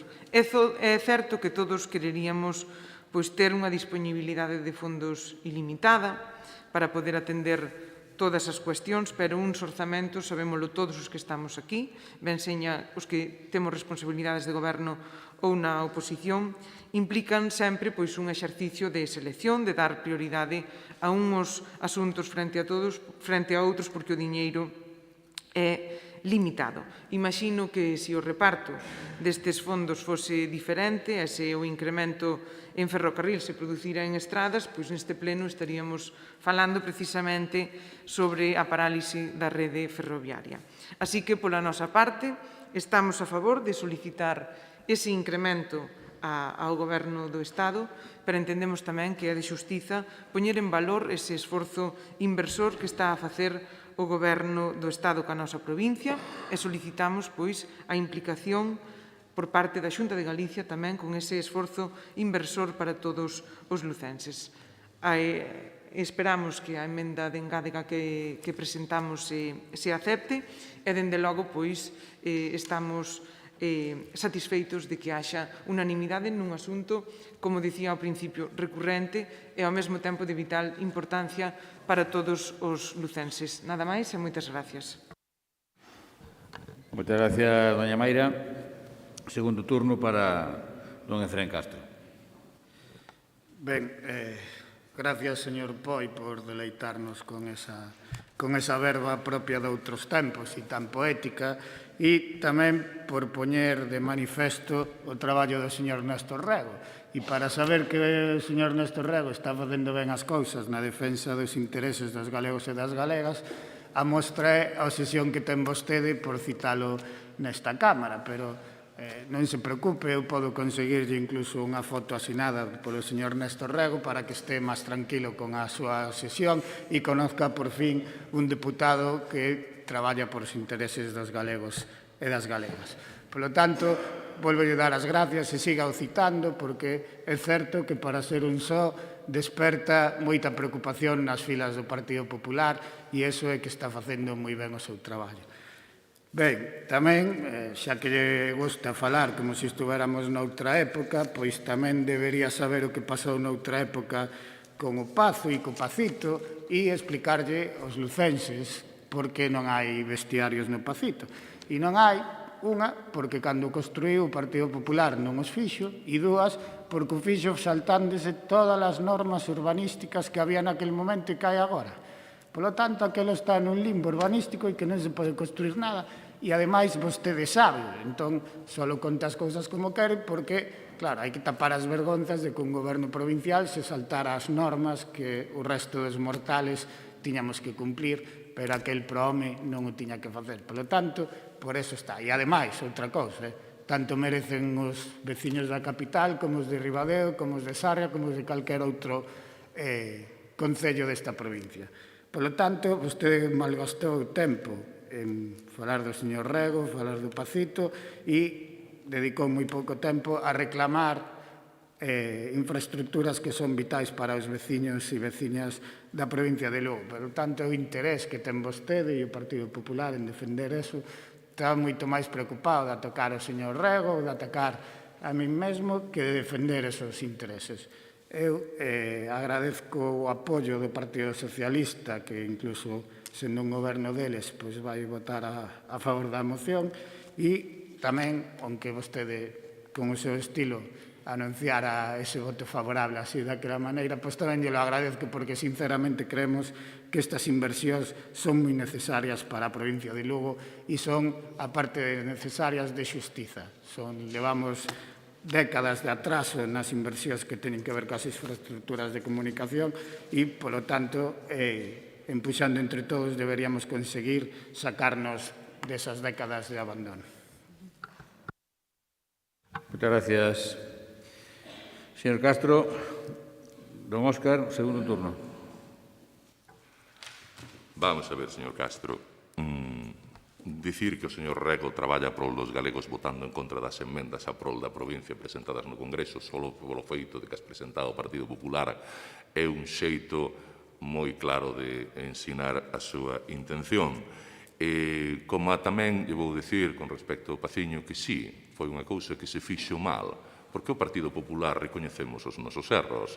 O que pasa é que levan vostedes case que 3 lustros gobernando e algo terán que facer para amañar as cousas en troques de dicir que non se pode porque os do PP facémolo todo mal. Mire, señor Castro, así entre vostede máis eu, a bo fe que aceptar a emenda do PSDG, que, por certo, como a de costume, non sabemos se aceptan ou non aceptan as emendas, neste asunto, agora que non nos escoita nade, non é desvirtuar a moción que está vostede presentando? Non é volverlle, señor presidente, a volver a marcarlle o rego que ten que seguir vostede nesta Diputación non a prol dos veciños de Lugo, senón atacando a Xunta de Galicia, que é onde non dan gobernado?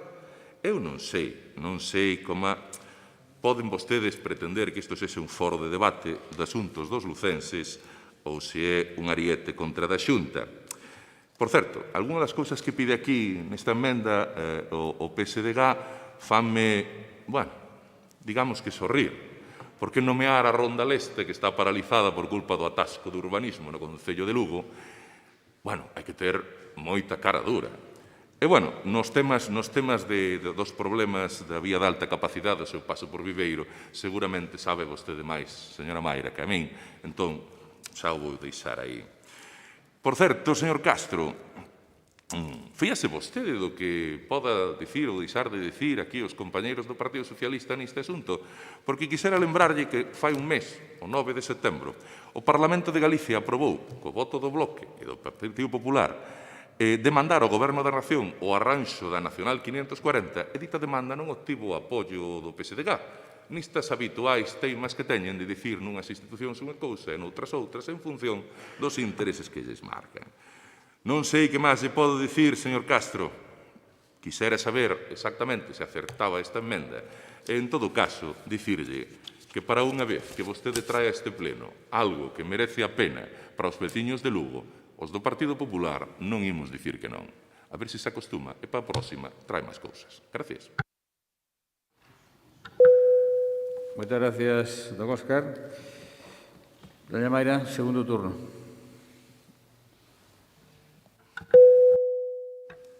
Moitas gracias, señor presidente. Eu, dende logo, quero poñer en valor que a realidade é que dende o ano 2018 os orzamentos do Estado en Galicia incrementáronse nun 27% con respecto aos fondos transferidos durante os 4 últimos anos co PP ao fronte do Goberno central. Este ano, si cabe, pois os presupuestos do Estado para Galicia supera os 1.000 millóns, concretamente os 1.074 millóns de euros, fronte aos 832 do ano pasado, o que supón un incremento do 29%. Entón, estas cifras dan boa conta do esforzo inversor que fai o Estado e tamén como distribúe os fondos, non? Despois do silencio de Feijóo de moitos anos, a nosa provincia volve a estar no mapa de inversións do Estado. Antes cancelaban contratos e onte vimos de licitar 28,8 millóns de euros para a variante de Ourense a Lugo. Estamos á espera de que, por exemplo, o señor Feijóo licite esa vía de alta capacidade que falaban antes de A Mariña.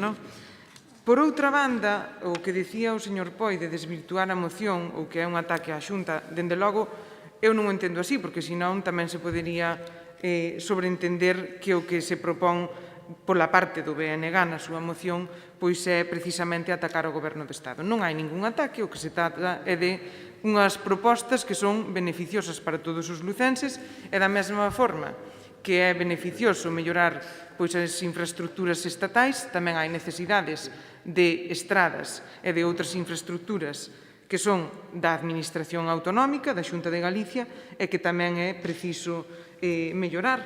Anteriormente, tamén pois, o voceiro do Partido Popular señalaba pois, todas esas inversións, 38 millóns de euros de a Xunta de Galicia para infraestructuras na nosa provincia ou de que as garderías eran gratis. Miren, eu podelles falar, por exemplo, do punto de atención á infancia do meu concello, que me costa 60.000 euros ao ano e o ano pasado a Xunta de Galicia aportou apenas 4.500 euros. Así podemos ter as garderías gratis. Estamos asumindo o gasto os concellos.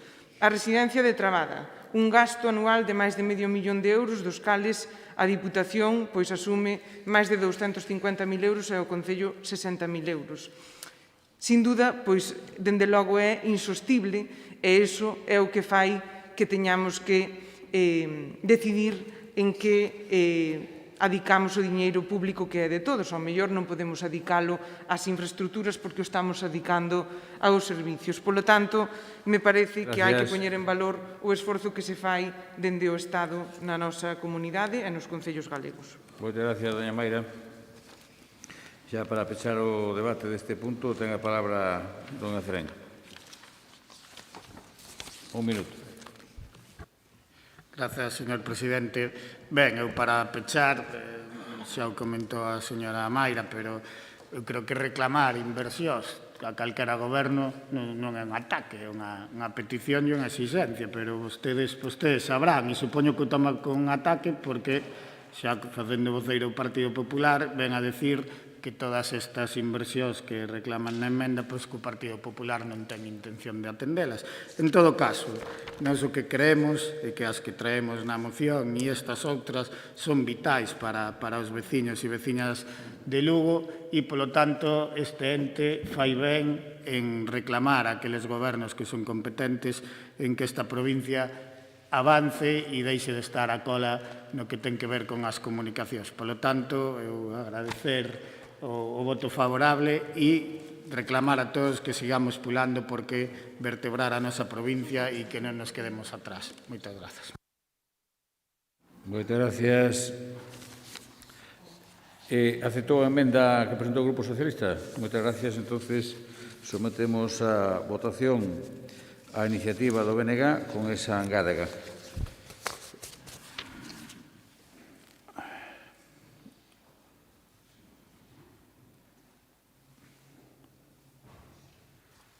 Votamos.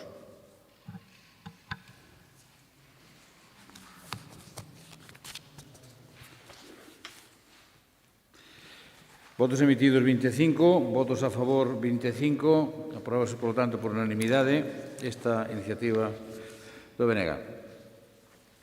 Pasamos ao punto número 6, que é unha moción do Grupo Provincial do Bloque Nacionalista Galego sobre a retirada do nome de Galloso Castro á granxa da Deputación. Para expoñer a iniciativa, ten a palabra outra vez don Efrén Castro. 6 minutos. Grazas, señor presidente. Ben, pois nos traemos esta moción o amparo da memoria histórica e o amparo da lei de memoria histórica 52/2007 do 27 de decembro, pero non só eso, non só son as leis as que nos deben trasladar as institucións a dignidade democrática, senón a propia Verbaudí. Nós estamos aquí elexidos democráticamente e, polo tanto, temos que volar por a xustiza para as víctimas e contar a historia como foi. Polo tanto, unha das cousas que di esa lei é falar dos postos de honor e os nomeamentos de honor de colaboradores co réximen franquista e nos creemos máis que demostrado que Galloso Castro era un reputado falanxista e non hai que ser un gran historiador para saber o regueiro de sangue e de injusticias que trouxo para o noso país os falangistas e a ditadura franquista. Polo tanto, nós tamén estivemos buscando en que momento se se denominara Galloso Castro a granxa e non atopamos momento oficial, creemos que foi do uso e creemos que que a granxa é unha parte importante do que é esta Diputación, todos os anos recibe grandes fondos e está a traballar nun sector clave para a nosa provincia como é o agrogandeiro e creemos que a denominación non debería caer sobre alguén que colaborou con un réximen fascista como foi o réximen franquista. Polo tanto, é unha moción sinxela que quere traer a restauración democrática e non só porque o diga a Lei de Memoria Histórica ou porque o diga o Bloque Nacionalista Galego ou outra moita xente que loita por a democracia, senón as propias Nacións Unidas falan de que hai que restaurar sacando os postos de honra daquela xente que inspirou, colaborou ou incluso formou parte de gobernos fascistas. Polo tanto, é unha moción sinxela que o que trata é de levarnos ao ano 2022 e dar un paso máis para que nos sentamos nun país orgullosos de contar a historia como foi e de non deixar abandonadas as vítimas nesas cunetas que as deixaba a Falange. Polo tanto, nos pedimos o apoio para este cambio de denominación ou polo menos para denominala oficialmente de outra maneira e creemos que de xustiza para todos aqueles homes e mulleres que loitaron por os valores democráticos no noso país. Gracias. Moitas gracias, señor Castro. Por parte do Grupo Popular, tengo a palabra don Agustín Bamonde. Moitas gracias, señor presidente. Moi bo día, señoras e señores deputados. Ben, señor Castro, trae vostede hoxe a colación a memoria histórica. E dice vostede que é unha iniciativa sinxela. Eu digolle que, para falar da memoria histórica, hai que falar sempre con rigor, hai que falar con seriedade e hai que falar con fundamento. É de verdade que a iniciativa que hoxe plantexa vostede adoece de todo eso. Nin é unha iniciativa rigurosa, nin é unha iniciativa plantexada con seriedade e adoece de todos os problemas de formalidade. Explícolle, porque entendemos nosotros isto. Miren, en primeiro lugar, se realmente o Goberno da Deputación ten o propósito de cambiar o nome da granxa Galloso Castro, pois adiante. Pero o lóxico sería que plantexase ese tema a través de unha proposta de goberno. Que o faiga a través de unha moción non ten moito sentido. Vostede podráme dicir que os grupos políticos plantexan o que lles parece oportuno. E eu dígolle que entonces isto non é un goberno de coalición, é un goberno de aluvión, donde rixo o principio que aquí cada un vai ao seu, menos eu que vou ao meu. En segundo lugar, señor Castro, vostede non só plantexa a eliminación do nome, sino tamén un cambio de nome.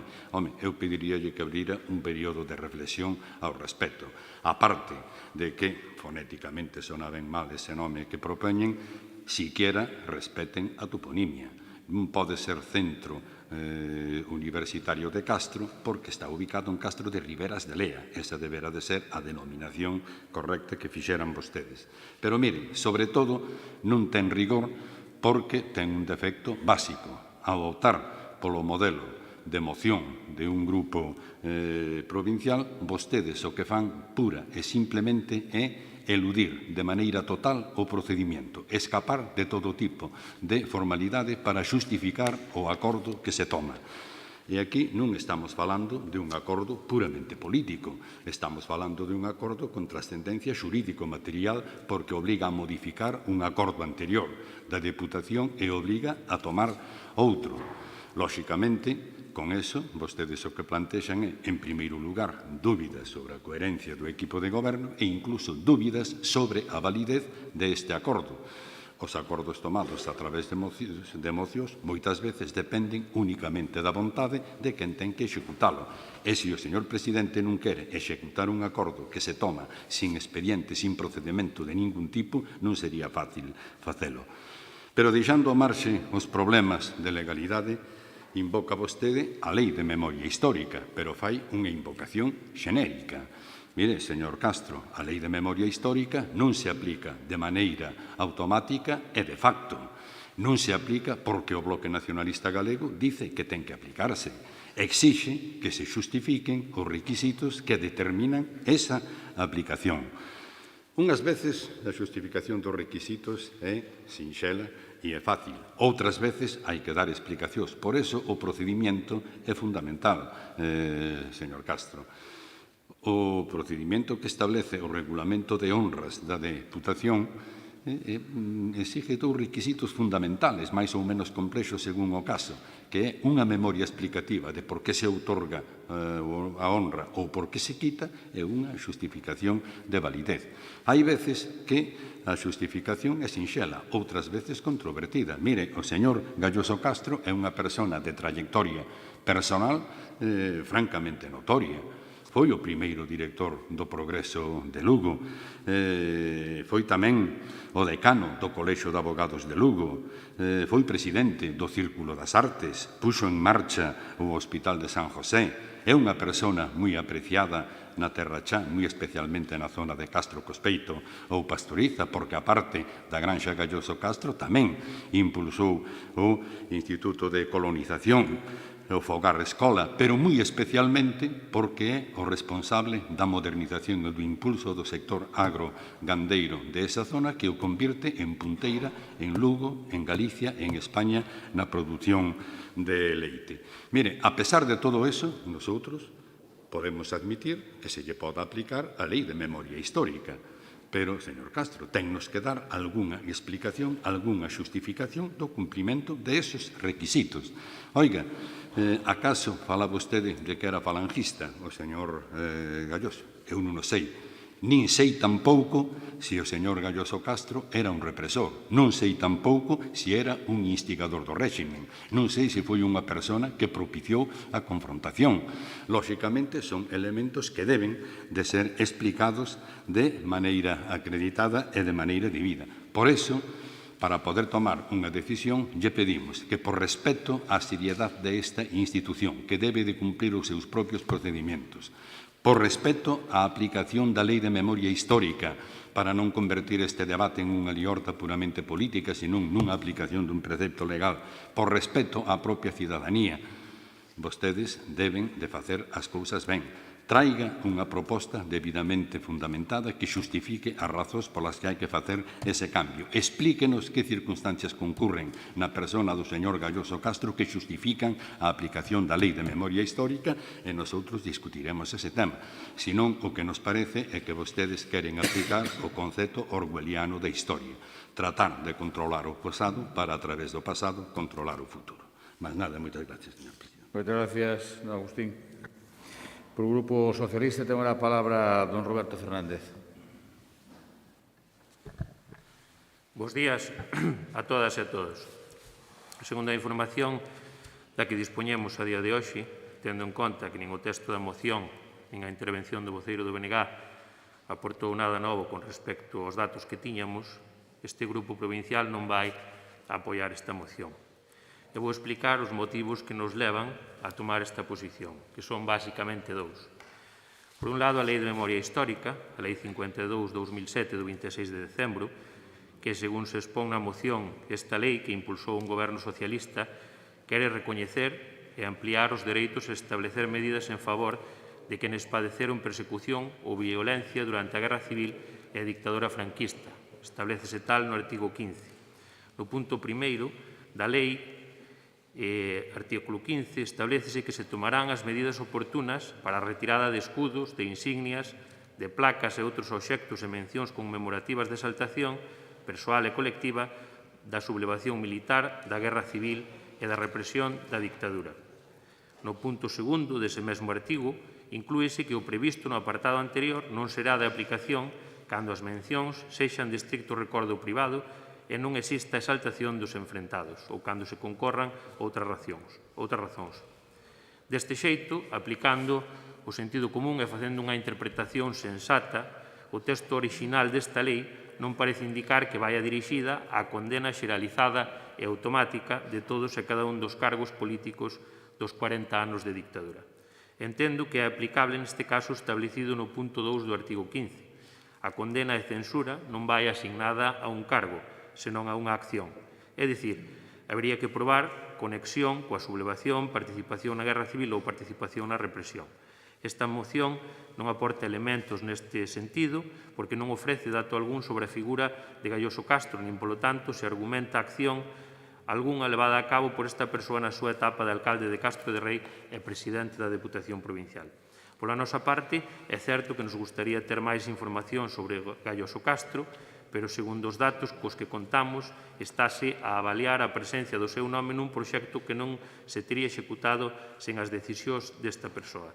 A granxa xurde nunha cesión de terreos no Concello de Castro de Rei no ano 1941, formalízase no 43. Estes terreos eran montes patrimoniais e cederonse con intención de instalar nos mesmos unha granxa agropecuaria provincial.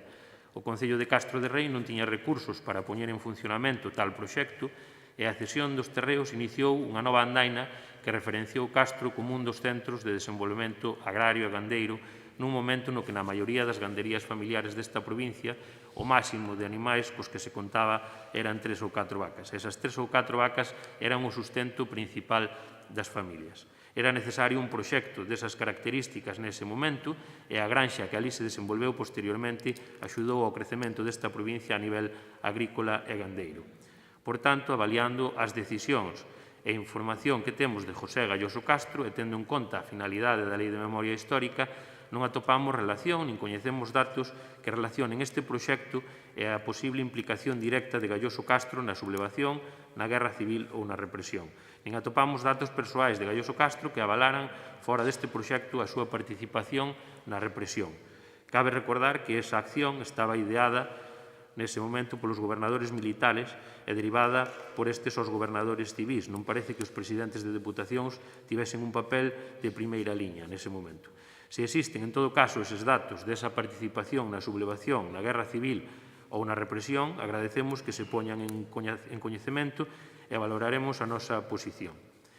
En segundo lugar, e non menos importante, non podemos aceptar de ningún xeito o nome proposto, porque desvincula totalmente a granxa do feito fundamental de que estas instalacións pertencen á Deputación Provincial de Lugo. En cambio, vincúlanse coa universidade, cando coa universidade é certo que se colabora, que temos un acordo para o uso das instalacións, pero a granxa non é da universidade, é da Deputación de Lugo. Esta institución provincial, baixo os sucesivos gobernos de progreso dende o ano 2007, converteu a granxa Gayoso de Castro nun referente no sector agrogandeiro a nivel galego, nun centro público de investigación de primeiro nivel e, polo tanto, nun motor para o desenvolvemento e a innovación das nosas explotacións gandeiras, con todo o esforzo orzamentario que isto supuxo e segue supoñendo ano tras ano. Moitas gracias. Moitas gracias, don Roberto. Segundo turno para don Efrén. 3 minutos. Grazas, señor presidente. Ben, aquí temos diferencia de conceptos do que pode ser colaborar ou non con a represión. Eu, personalmente, creo que era imposible, e de feito avala calquera historia, estar en cargos como unha alcaldía ou unha presidencia da Diputación sin ser un colaborador con réximen asesino. Iso calquera pode conocer como eran os nomeamentos neses momentos e que se non eras unha parte activa naqueles gobernos, pois non estabas nun cargo así. Por lo tanto, aí temos unha diferencia importante de conceptos. Preguntaba, decía o señor Bamonde que non ten datos de que fose falangista, só ten que ir ao boletín do movimento da falanxe e 2 veces sale o nomeamento do señor Gayoso Castro como falangista, pero ademais colaborou nas colectas de recaudación de fondos para os sublevados, que son a parte activa na sublevación. Por lo tanto, nos creemos que encaixa perfectamente na Lei de Memoria Histórica, creemos, aí non podemos estar de acordo como compañeiro en que por o mero feito de ser un membro do goberno non se fora parte activa na represión. Nos creemos que precisamente eses eran parte activa da represión e parte activa daqueles 40 anos de escuridade. Por lo tanto, nos creemos que calquera que este na situación do señor Gayoso Castro pois non merece ese reconocimiento. Nos non imos entrar na súa valía persoal como abogado, como tal, pero políticamente e no que ten que ver con as súas accións de goberno estaba aí imposto por un réximen asesino, un réximen fascista que era o réximen franquista, e só se poñía a xente que fixera algo por o movimento e que compartía esa ideoloxía asesina. Polo tanto, nos mantémonos en que non merece ter esa denominación. O nome sí que nos... non hai que acollerse o nome da moción, podería ser outro que tamén foi caso de debate, era por pôr un exemplo, pero non sí que creemos que o importante desta moción é restaurar a memoria democrática e devolver a dignidade ás víctimas, e nese sentido iba, e nos queremos que o señor Galloso Castro sí que foi parte activa no réxime franquista, no sublevamiento, e a nadie se nos escapa que o brazo que ejecutaba moitas desas barbaridades eran os falanxistas, e ele era un membro da falanxe e que, como lles decía, colaborou activamente na colecta de fondos para os sublevados. Por tanto, nos mantémonos na nosa petición e lamentamos que se vaya a manter unha honra a un personaxe que no político pois era un fascista. Moitas gracias, señor Castro. Señor Bamonte, segundo turno. Moitas grazas, señor presidente. Ben, señor Castro, por eso eu lle pedía, ao falar de memoria histórica, rigor, seriedade e fundamento. Aquí non se trata de discutir a aplicación da Lei de Memoria Histórica. Trátase de determinar se nun caso concreto unha persona concreta reúne ou cumpre os requisitos que justifican esa aplicación.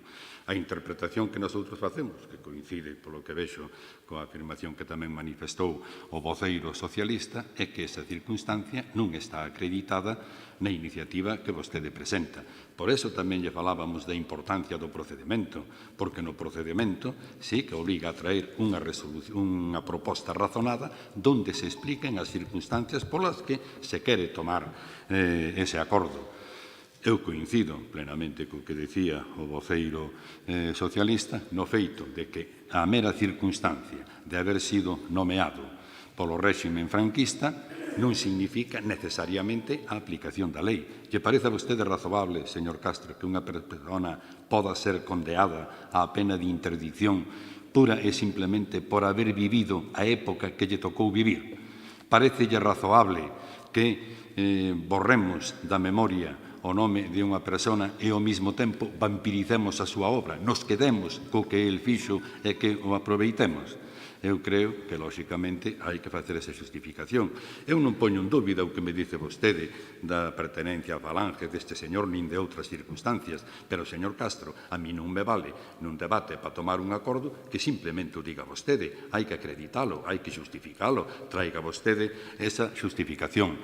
Por lo tanto, en canto a nosa posición de voto, eu teño que dicirlle unha cousa. O razonable e lóxico sería que vostede retirara esta iniciativa, que en todo caso a plantexara pola vía que estimara oportuno. Eu entendo que o máis lóxico sería unha proposta de goberno cumplindo o procedimento de acreditación dos requisitos e, lóxicamente, do informe de legalidade. Se non fai eso, señor Castro, nosotros, igual que o Partido Socialista, non podemos apoiar esta iniciativa, porque é absolutamente imposible apoiala. Rectifique e plantexe o tema. Faiga as cousas ben, como lle dixen antes, por respeto á institución, por respeto á propia lei de memoria histórica e por respeto á cidadanía. O máis razoable neste momento é a retirada de unha iniciativa que a súa aplicación descansa únicamente na vontade do Bloque Nacionalista Galego. Moitas gracias, señor Bamonde. Señor Fernández, segundo turno. Ben, pois nos mantemos a postura que manifestei na miña primeira intervención, porque non nos aportou ningún dato ou información nova con respecto á que tiñamos, e insistimos cunha interpretación sensata e lóxica da Lei de Memoria Histórica, concluímos que esta lei non pretende facer unha condena xeralizada e automática de cargos, senón que referencia a accións vinculadas coa sublevación, coa guerra civil ou coa represión. E non atopamos nexo entre este proxecto de fondo e carácter agrario, coas medidas defendidas na Lei de Memoria Histórica, nin se asimila o nome da granxa de Deputación con ningún tipo de exaltación dos enfrentados. Tampouco podemos aceptar un novo nome que elimina toda a referencia á Deputación, a institución que impulsa e que mantén este proxecto agrogandeiro que é fundamental para o desenvolvemento e mellora no noso sector primario e, por tanto, da nosa economía. Moitas gracias. Muchas gracias, don Roberto. E xa turno de peche para don Efrén.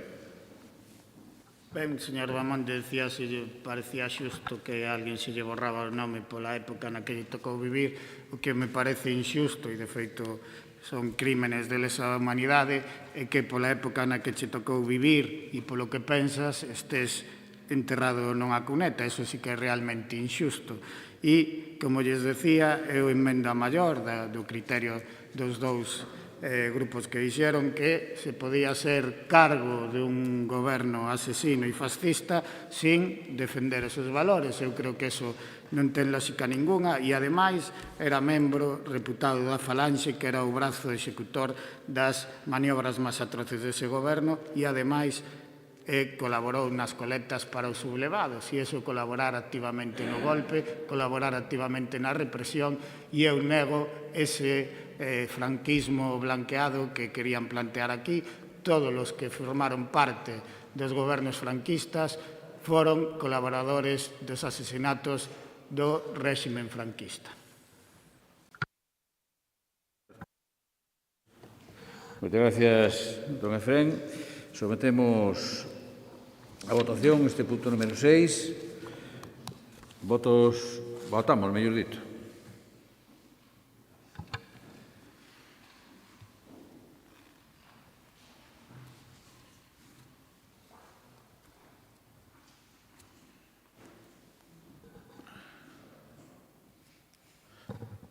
Falta alguén sin votar?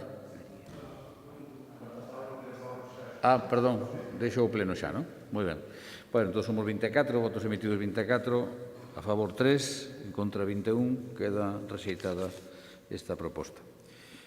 Pasamos ao seguinte punto, punto número 7, moción do Grupo Provincial do Partido Popular para instar ao Goberno Provincial a incrementar un 25% a cuantía da achega da Diputación ao Plan Provincial Único de Cooperación cos Concellos 2022 como medida de reactivación. Para presentar a iniciativa, ten a palabra o señor Castiñeira. Gracias, presidente.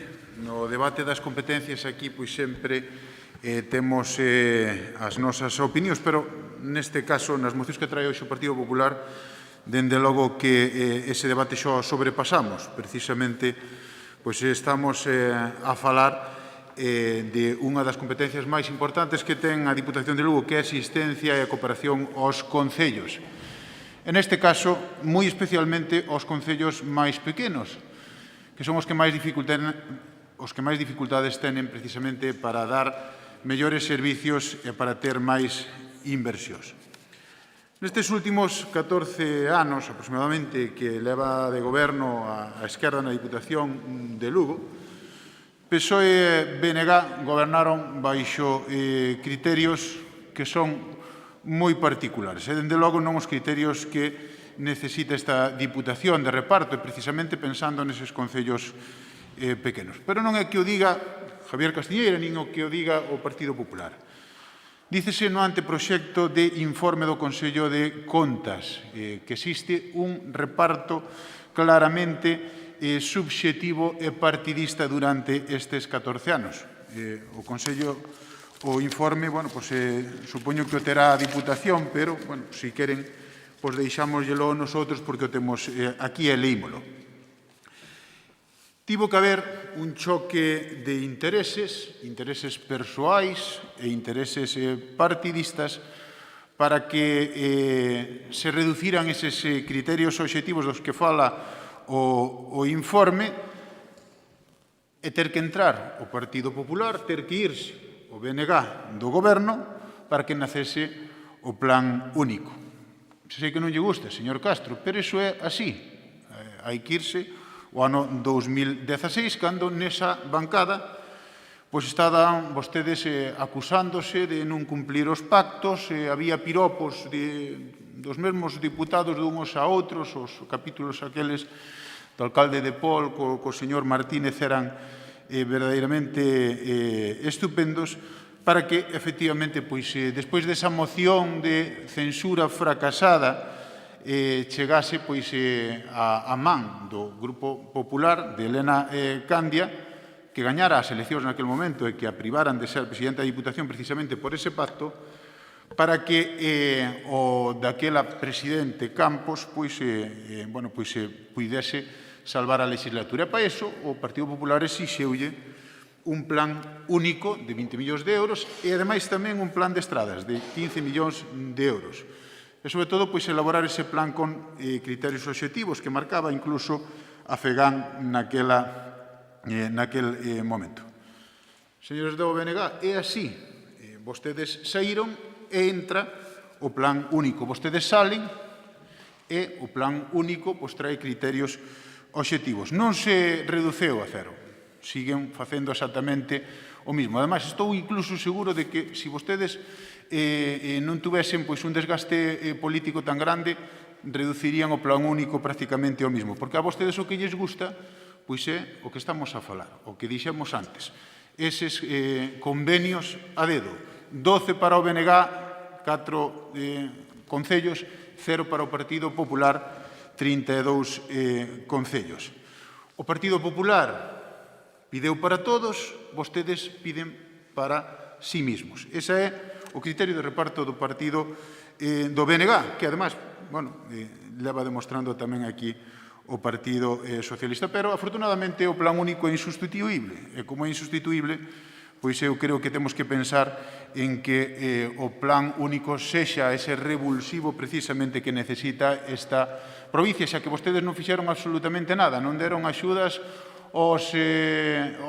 axudas directas ao tecido productivo, non quixeron facer un plan de estradas, non quixeron tampouco manexar os fondos Next Generation que lles pedía o Partido Popular cando estuveron ao marxe da crise. Eu creo que o plan único pode ser un revulsivo.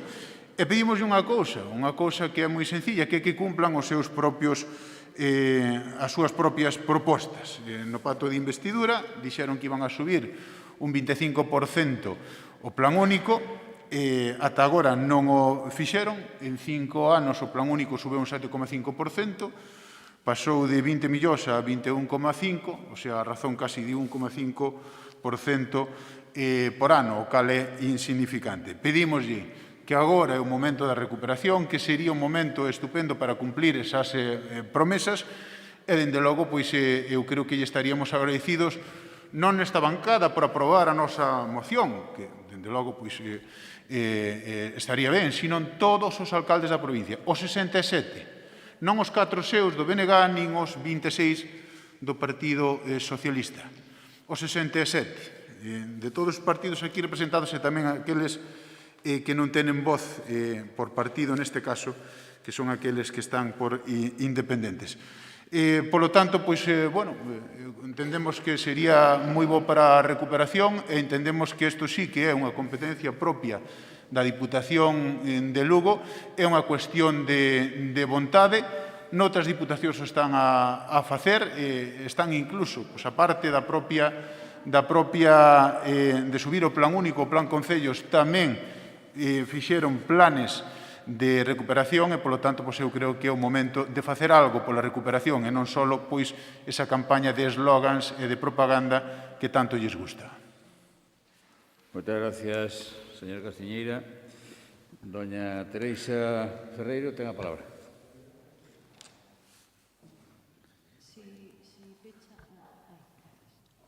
Grazas. Bo día de novo.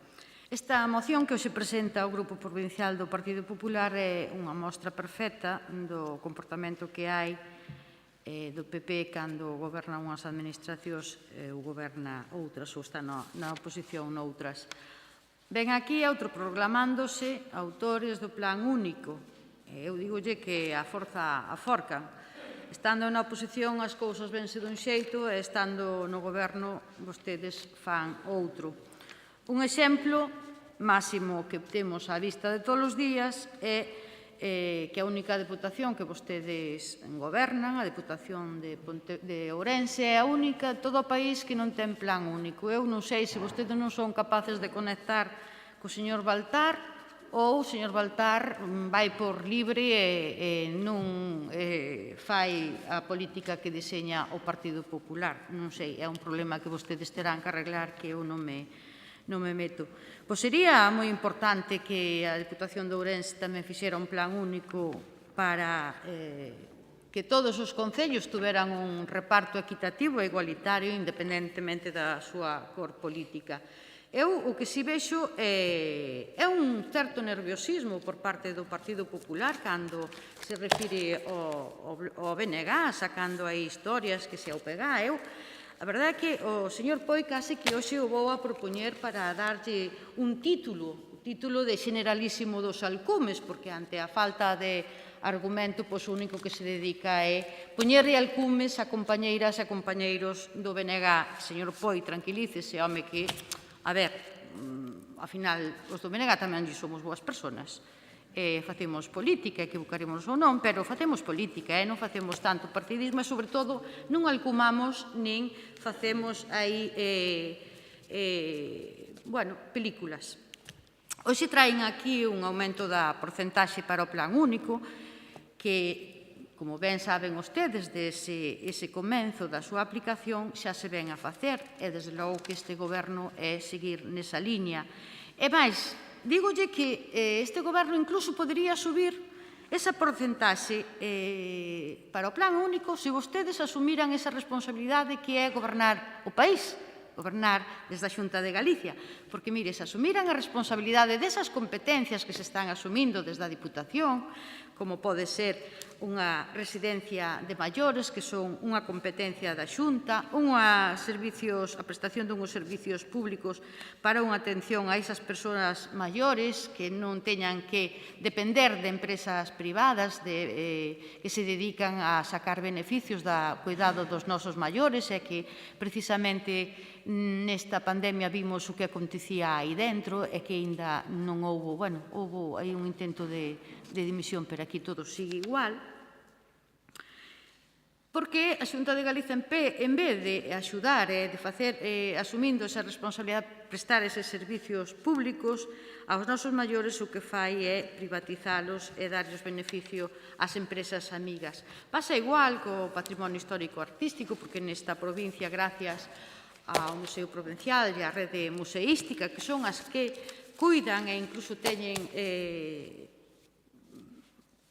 recollidos patrimonio histórico-artístico que a Xunta de Galicia non é capaz de facerse cargo da súa responsabilidade, ni siquiera o intentan. Pois esa é unha competencia que a Xunta de Galicia tamén debería facer. E non o fai, polo tanto, ten que asumilo a Diputación.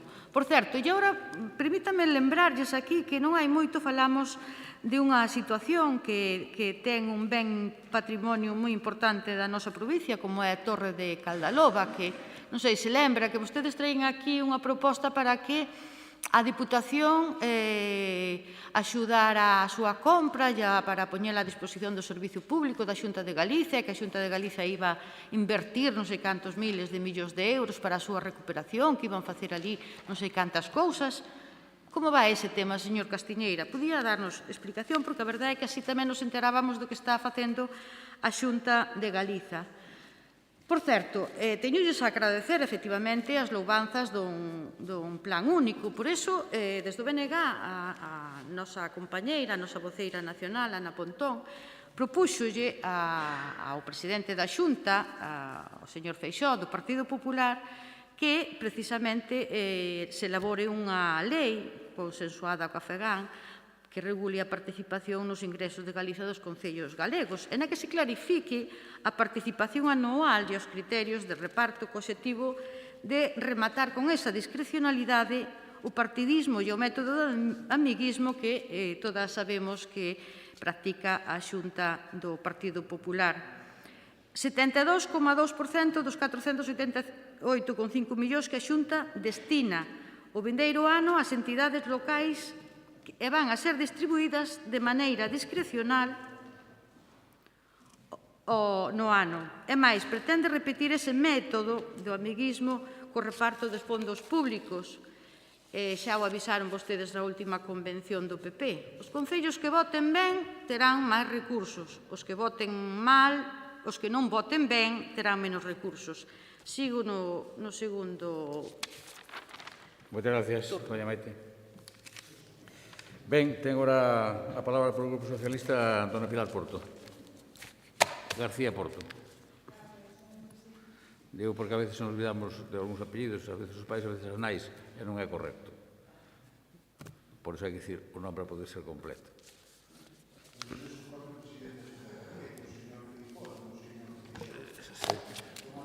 Moi ben, señor Castañeira. Moi ben. É unha gran aportación o que acaba de facer. Moitas gracias. Señora Porto, ten a palabra. Gracias, señor presidente. Entendo, como se dirixan a min, non hai ningún problema. Eu a verdade é que, non sei se terei que pedir disculpas porque na miña copia da moción ou é que eu non entendín ben ou é que ben incompleta ou falta algún folio e non sei se lles vou contestar ou debatir aos señores do Partido Popular en boas condicións. Veñen a reclamar un incremento do 25% dos fondos do Plan Único desta institución para un orzamento de 21,5 millóns de euros. O incremento ven a equivaler 5.375.000 euros. Unha cantidade considerable, non sei se vostedes votaron a conta. A verdade é que a moción resultona de todos os anos, cada vez que hai un pleno para debatir preto da aprobación de orzamentos, pois ustedes veñen e rexistran unha moción deste tipo. Pero certo é que eu o que non atopo por ningún lado é que seguro que o PP o ten incluído, ten estudiado, non dubido deso, pois son as indicacións para dicirnos de que partidas do orzamento provincial temos que recortar para derivar eses fondos ao Plan Único. Sacamos o servicio de axuda no fogar? Sacamos no mantemento de estradas? Xa sei que me van a dicir que non, porque as fochancas teñenas ben estudiadas. E, ademais, presumen dese plan de estradas que, por certo, non presumen de que houve que sacar un crédito que agora se está devolvendo por importe de 17 millóns de euros. Recortamos do plan de impulso para a reactivación, vendemos algunha residencia dos maiores, deixámola sin facer. Mesmo o mellor están de acordo e nos podemos dirixir á Xunta de Galicia que nos faga transferencias para poder incrementar ese 25% no Plan Único. O mellor non sería unha mala idea. Eu propoñolle unha emenda á súa moción que supoño que non van a aceptar, que reclamemos precisamente á Xunta de Galicia un incremento na achega de fondos para poder incrementar nese 25% a dotación do Plan Único. Miren, poñámonos un pouco serios. Eu creo que esta moción único que reflexa é a súa incoherencia e ata a súa desvergoña. Insistir en reclamar a paternidade do Plan Único sigue resultando sorprendente. E eu entendo tamén que, coa que teñen montada no seu partido, cos líos que se traen, hasta entendo que lle queiran facer a pelota á señora Elena Candia, que, por certo, cando estaba nesta casa, algo lle hai que recoñecer que era un traballo meritorio. Non podemos dicir o mismo últimamente. Quere que yo repitamos? Ademais de querer poñela en valor falando dela, queren que fagamos de reparto partidista, que non a deixan en moi bon lugar, porque no pouco tempo que foi presidenta desta institución repartiu co dedazo 5 millóns de euros para concellos do PP. O mellor, algo sumou eso neses informes aos que vostedes se refiren. E miren, falar da importancia da obriga de desenvolver instrumentos que vostedes logo ali non aplican onde gobernan, pois tampouco é moi ético, non? Que vostedes veñan aquí a presumir de Plan Único, exixir Plan Único, cando teñen unha diputación como a de Ourense, que é a única de Galicia, que non o aplica, pois, home, como partido non os deixan moi bo lugar. Pero é que vou máis alá. Na Xunta de Galicia tampouco teñen ninguna ferramenta deste tipo para chegar economía aos concellos. O día que vostedes estén decididos a facer isto, ao mellor poden vir aquí e nós seguramente os escoitamos con moitísima máis atención do que podemos facer agora. Tampouco atinan cando din que o goberno provincial non está cumplindo o acordo de goberno. Non é verdade, porque ese acordo de goberno, fíxense vostedes, hai que lelo, entendelo e non terxiversalo, para dicir que se sumaría ao Plan Único na medida en que a Xunta de Galicia fora asumindo competencias que lle son propias. Por iso lles digo que se queren, nos reunimos todos a falar con Feijóo, igual nos recibe antes que cando o presidente da Deputación se refire a él, porque aínda seguimos agardando pola reunión, e podemos sentarnos e falar de todo isto. E entonces sí, o mellor podemos falar de subir un 25% ou incluso máis o plan único. Iso vai a depender de que quen ten as competencias en determinadas materias as asuma e, polo tanto, se poda liberar economía para poñer máis no plan único. Esta moción ven a ser un exemplo máis da súa incoherencia, como lles dixen, pola diferencia entre o que reclaman aquí e non fan ali donde gobernan. Esa é a maniobra habitual do Partido Popular. Logo collen esta frase e non la din os demais, pero é que vostedes a acuñan porque a practican. Non porque a predican, porque a practican. E miren, insisto no de facer un traballo de rigor e decir non só onde se suma, porque hoxe ustedes veñen con propostas para subir o plan único, pero veñen con propostas para subir de estradas, veñen con propostas para que se fagan máis convenios, veñen con propostas para que se fagan máis residencias ou se fagan máis axiña, veñen con propostas para que fagamos plans de economía para as empresas. Ustedes piden e piden e piden e piden, e eu pregunto, lles fagan unha proposta seria e digan de onde restan, señor Castiñeiras. Ese é un traballo ben feito. Vostede debería sabelo como oposición que en FOCE ou en Antas o practico, cando hai orzamento presentamos enmendas. Non se aceptan, pero facemos o traballo. E vostedes aquí deberían de exercer con rigor e seriedade a oposición. Iso é o que deberían de fazer. Vostedes, o certo é que non resultan serios nin responsables, simplemente por ese motivo que lles acabo de dicir, porque predican o que non practican. Moitas gracias. Gracias, señora Porto. Ben, tengo a palabra o señor Castiñeira para un segundo turno. Gracias, presidente.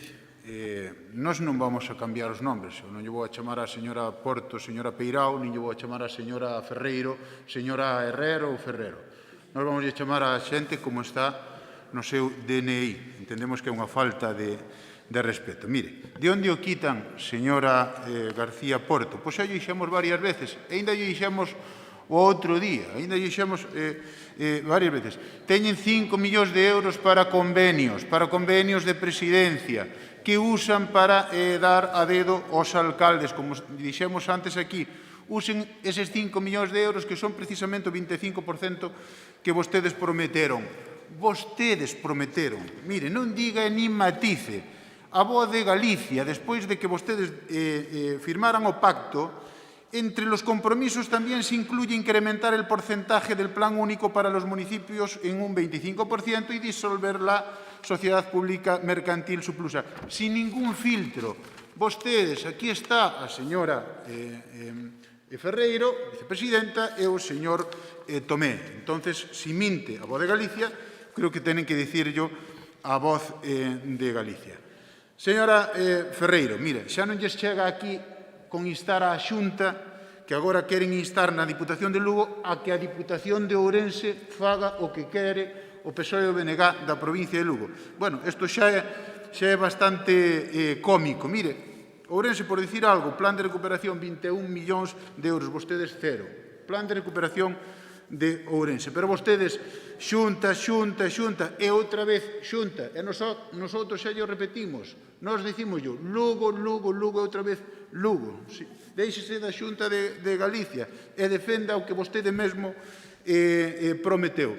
Fala do financiamento local. Mire, nestes orzamentos do ano 2022, se os mirou, sube 81 millóns de euros o financiamento local, ata casi os 490 millóns de euros. De verdade que isto non é un capricho do Partido Popular.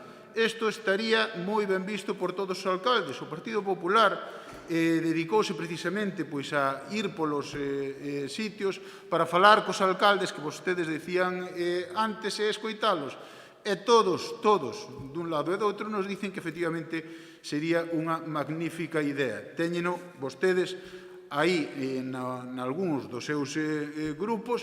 Espero que voten a favor, porque iso vai a redundar na mellora dos seus concellos. Hai alcaldes, non no BNG, pero sí no Partido Socialista, que verían moi ben esta historia. Además, sería unha acción moi boa para a recuperación da provincia, que, lles volvo a dicir, non fixeron absolutamente nada, só botarlle a culpa á Xunta. Xunta e outra vez Xunta. Gracias, señor Castiñeira. Señora Ferreiro.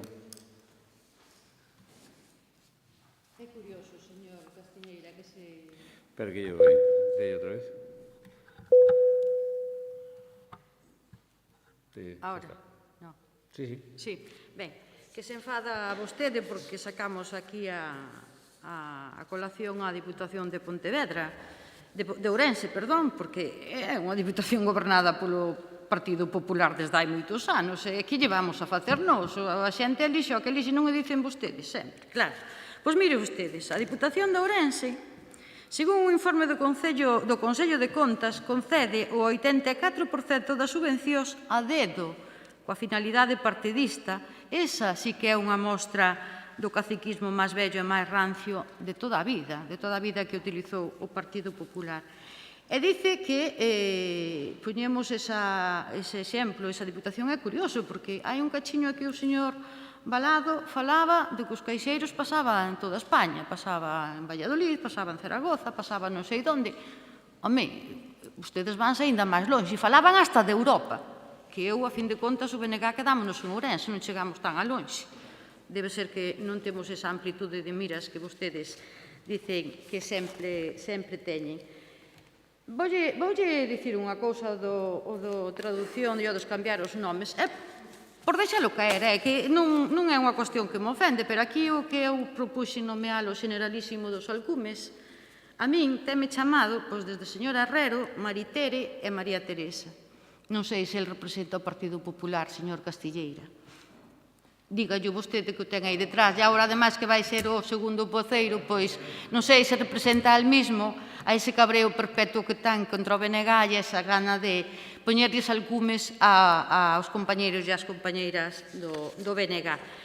Xa para rematar, mire, fagan un plan único parecido ao da Diputación na Xunta de Galiza, garanticen aos concellos de todo o país esa distribución de fondos cos mesmos criterios que se reparten o plan único, e eu estou segura que aquí poderemos tamén aumentar ese plan único para os concellos cando ustedes asuman de unha vez esas responsabilidades que teñen e asumindo as competencias. Por certo, sigo agardando que me dé algunha nova de Caldaloba. Eu agradecería, se é posible, porque daquel momento quedamos en que íbamos a facer unha xestión conxunto para intentar que Caldaloba volva ao patrimonio das galegas e dos galegos, pero a estas alturas todo se quedou nunha noticia na prensa. Non sei se a prensa minte, non sei, mellor se confundiron coas súas declaracións. Nada máis, moitas gracias. Moitas gracias, señora Ferreiro. Doña Pilar, segundo turno. Ben, señor Castiñeiras, eu voulle dicir algo que xa lle dixen nun turno de intervención de outra moción. A mí me gustaría que vostedes aplicaran esa forzada que presumen dentro do Partido Popular en Galicia, aquí dende Lugo, e se aplicaran no traballo e se dirixiran o seu partido para que, ali onde gobernen, instauren as políticas que vostedes aquí predican, pero logo non practican. Por iso me gustaría que se dirixiran no seu partido para que a Diputación de Ourense, como aquí acaba de decir a señora vicepresidenta, tivera tamén un plan único que poideran contar todos os concellos da provincia de Ourense, pero tamén que a Xunta de Galicia aplicara eses mesmos criterios no seu reparto de fondos. E repítolle, con 1.397 millóns que deixaron sen executar de fondos do plan único, teríamos moito máis do 25% para poder incrementar o noso plan único.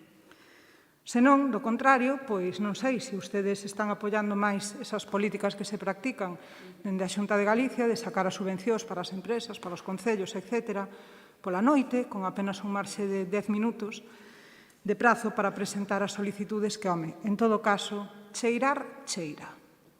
Cheirar, cheira. Eu non sei se é que algúns se enteran antes e outros despois. Pero, bueno, un bon arrecendo a verdade que non dá.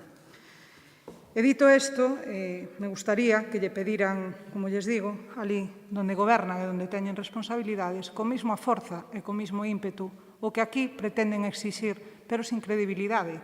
Porque vostede tamén ven aquí, como lle dixen antes, a predicar subidas e subidas e subidas. Oiga, faga unha proposta seria, señor Castiñeira. Faga unha proposta seria e dígalle aos lucenses de onde restaría vostede para poñer aí, porque visto que non ten o valor, nin o apoio para requerirlle aos dirixentes do seu partido que traigan a esta provincia inversións que permitan mellorar as que fai a Deputación de Lugo, teña vostede a gallardía, teña vostede o valor de polo menos pedirlles que fagan o mismo que aquí lles obrigan a predicar. Dende logo, sería moitísimo máis coherente do que o ven sendo ata este momento. Moitas gracias. Moitas gracias, señora Porto. Xa para pechar o debate, ten un turno de peche dun minuto o señor Castiñeira.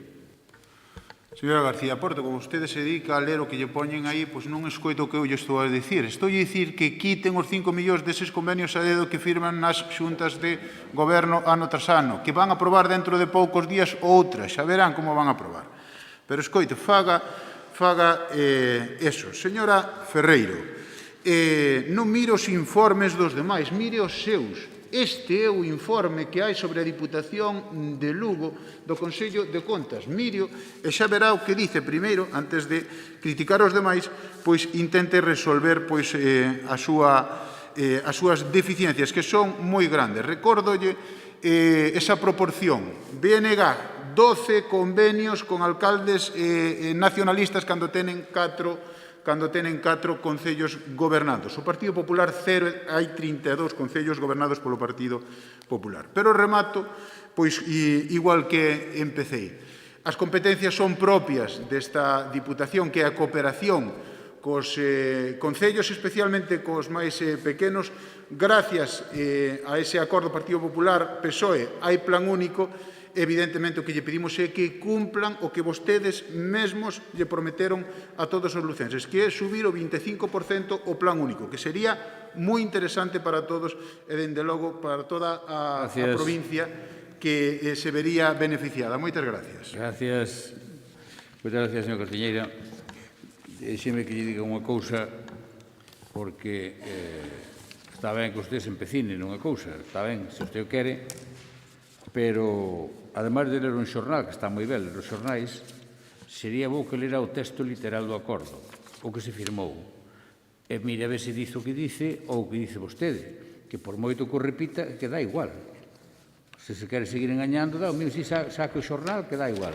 Que eu sepa aí non hai firma. Ese documento, sí, vaya por Dios. En fin, siga insistindo. Sometemos a votación a iniciativa do Grupo Popular. Así que votamos.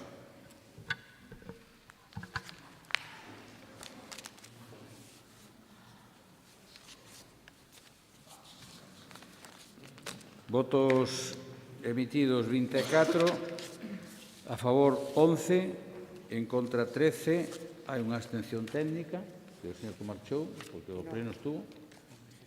Non? Non está. Moi ben. Por tanto, queda rexeitada esta iniciativa. Pasamos ao punto número 8,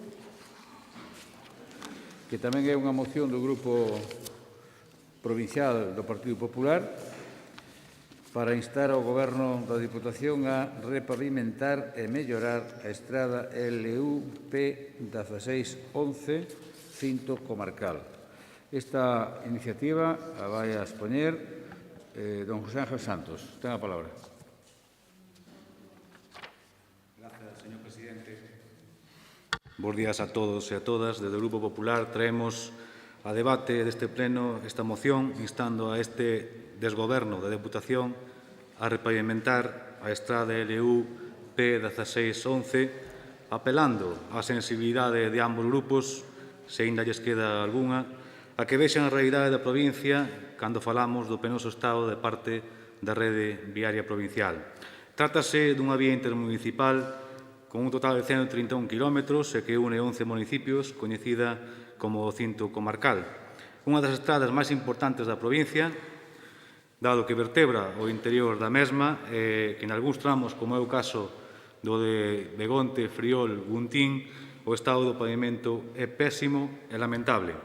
No mes de novembro do ano pasado, este alcalde que lles fala, e tamén en nome do alcalde de Begonte, o señor José Ulla, Solicitamos unha reunión a esta presidencia con un único punto a tratar, aínda que sabíamos de antemán que non era nada doado conseguir apelar á sensibilidade do señor Tomé e facerlle ver persoalmente os graves problemas que ten esta estrada no Firme. Pasou un ano e aínda estamos agardando de ser convocados. Simplemente se intentou facer un amago no mes de abril do presente ano, cando no Concello de Friol recibimos unha chamada por parte desta presidencia e nos citan para unha reunión. Pero a alegría duroume pouco, dado que a persoa que nos recibía non ia ser o señor Tomé, a parte do presidente, delegado do Departamento de Vías e Obras desta institución, é dicir, para que se entenda, o máximo responsable desta desfeita que temos nas estradas de titularidade provincial. E digo que a ledicia duroume uns segundos porque quen nos ia recibir sería a señora García Porto, que para nada, e con todo o meu respeto, ten que ver co departamento responsable. Destes feitos só podemos sacar dúas conclusións. A primeira xa sabíamos, os 3 deputados do BNG están sometidos ao señor Tomé e ao Partido Socialista, dunha maneira especial a señora Ferreiro, vicepresidenta desta institución, que só serve para aplaudirlle ao señor Tomé e para estar ao servicio do Partido Socialista, dado que de non poder estar presente o señor presidente na dita reunión, polas causas taxadas na normativa, o procedente sería que fora a señora vicepresidenta a que nos convocara e nos recibira. A segunda conclusión é que o señor Tomé, que tamén a sabemos, pouco ou nada lle importa os problemas que sufrimos os lucenses, neste caso co deterioro das estradas. Uns problemas que son froito, unha vez máis, da desidia e do desgoberno desta institución. No pasado mes de setembro, a alcaldesa de Guntín, xunto cos alcaldes de Otero de Rei, Begonte, Pares de Rei e Friol, remitimos un escrito de novo a esta Deputación tras expoñer a importancia desta estrada e a moi deficiente estado no que se atopa. Solicitábamos de novo unha entrevista con un único punto a tratar. Novamente, o mantemento e a execución das obras de repavimentación da estrada da que falamos e concretamente no cinto que conecta os municipios de Begonte, Friol e Guntín. Nin a reunión se celebrou, nin se fixo o necesario para poñer remedio a este problema. Esta é unha clara neglixencia de quen está ao fronte desta institución. O abandono da estrada está a causar un verdadeiro quebradeiro de cabeza a todas as persoas que por diferentes motivos debemos de circular a diario pola mesma. A LUP 1611 é a vía de comunicación máis importante da provincia. A parte de ser a máis longa, é a que afecta a maior número da población lucense, en torno a 132.000 veciños, un total do 40% de toda a poboación lucense. Na cal tamén está asentado e existe o maior parque móvil da provincia, con un 37%. Esta vía do servicio é unha zona na que a actividade industrial aumentou considerablemente na última década, precisamente debido a gran parte á súa existencia, que facilita a comunicación destes concellos cos A6, A8 e A54. Igualmente, esta vía, impulsada por gobernos provinciais do Partido Popular, propiciou o incremento de poboación no seu entorno, ao fío do despegue da actividade industrial. É de destacar, ademais, que esta estrada soporta a diario un intenso tráfico de vehículos relacionados coa actividade agrícola e gandeira. O mal estado no que se atopa a calzada desta vía fai que, ademais de incómodo, resulte perigoso circular por ela. Recentemente fixéronse unhas labores de tapado de fochancas e uns traballos totalmente insuficientes e, unha vez máis, demostra a falta de compromiso. Aquí lles traigo unhas imaxes, tamén os medios que se fan oco, Voz de Galicia, baches que destrozan coches en la carretera en Guntín. Isto é o que solen poñer vostedes, señales nos baches. Esta institución leva exactamente desde o ano 2017 sin invertir un céntimo nesta estrada. Nese ano cometéronse melloras puntuais gracias ao Plan Estratégico de Firme de Provincias, un plan que naceu por aquel entón da man do Grupo Popular dirixido por Elena Candia e co acordo do presidente Darío Campos, un presidente, por certo, que aparte de destacar ser coñecido por gran persoa, tamén o era por a humildade de cercanía, que coñecía as necesidades da provincia e intentaba atallalas. Todo o contrario do que se fai na actualidade, con vostede, señor Tomé. Por sorte para os lucenses, cada día que pasa, quédalle un día menos para danar esta provincia. Moitas gracias. A vostede tamén lle queda un día menos cada día que pasa. Moitas gracias. Polo Grupo Socialista vai fixar posición ora o deputado don Pablo Rivera.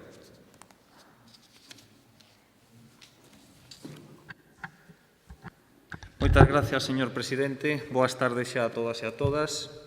En primeiro lugar, pois quería tirar un pouco de refraneiro. Xa o fixen exactamente aquí, da mesmo xeito, defendendo unha moción semellante, de que bois vellos con xugo novo rego torto. E é certo que parece ser que o señor Santos, desde que lle tirou das orellas o seu conselleiro de Medio Rural, volveu ao rego, nunca mellor dito, porque agora se erixen ou o Partido Popular parece que o converte en altofalante deso que está tan de moda que é a Galicia profunda, da que eu tamén me sinto bastante orgulloso. Non teño nada contra iso, pero, sinceramente, eu creo que esta visión tense que facer dentro da óptica provincial e dá má sensación de que non entenderon absolutamente nada. Facía mención o señor Castilleira a unha época pasada, pero, dende logo, esa muletilla desapareceu e as cousas mudaron. E ata onde sei, a política de estradas a planifica e executa o goberno provincial, escoitando a todos, evidentemente, pero tendo en conta criterios técnicos, a disponibilidade orzamentaria e a necesidade de priorización de determinadas actuacións. Baixo o meu punto de vista, esta moción demostra tres cousas, que andan un pouco perdidos a hora de definir cal é o seu papel como oposición. E digolles isto porque, digo eu, que cando menos o Partido Popular lle recoñecerá a capacidade que ten o señor presidente de organizar a súa axenda ou de delegar en quen corresponda. Entendo que se o presidente delega nun compañeiro ou compañeira deste goberno, pois o fará no bon sentido, e creo que non hai ningún desprezo, senón ao mesmo tempo un grado de demostrar esa confianza e ese apoio hacia esa persoa. Así que, ademais, chama a atención que reclamen unha reunión inmediata os alcaldes. Vostede levará esperando un ano, pero, por exemplo, o señor presidente, como alcalde previamente, leva esperando 5 por unha reunión do señor Feijóo. Aquí recíbese a todos os alcaldes, en maior ou menor medida, a todos os alcaldes de todos os colores políticos.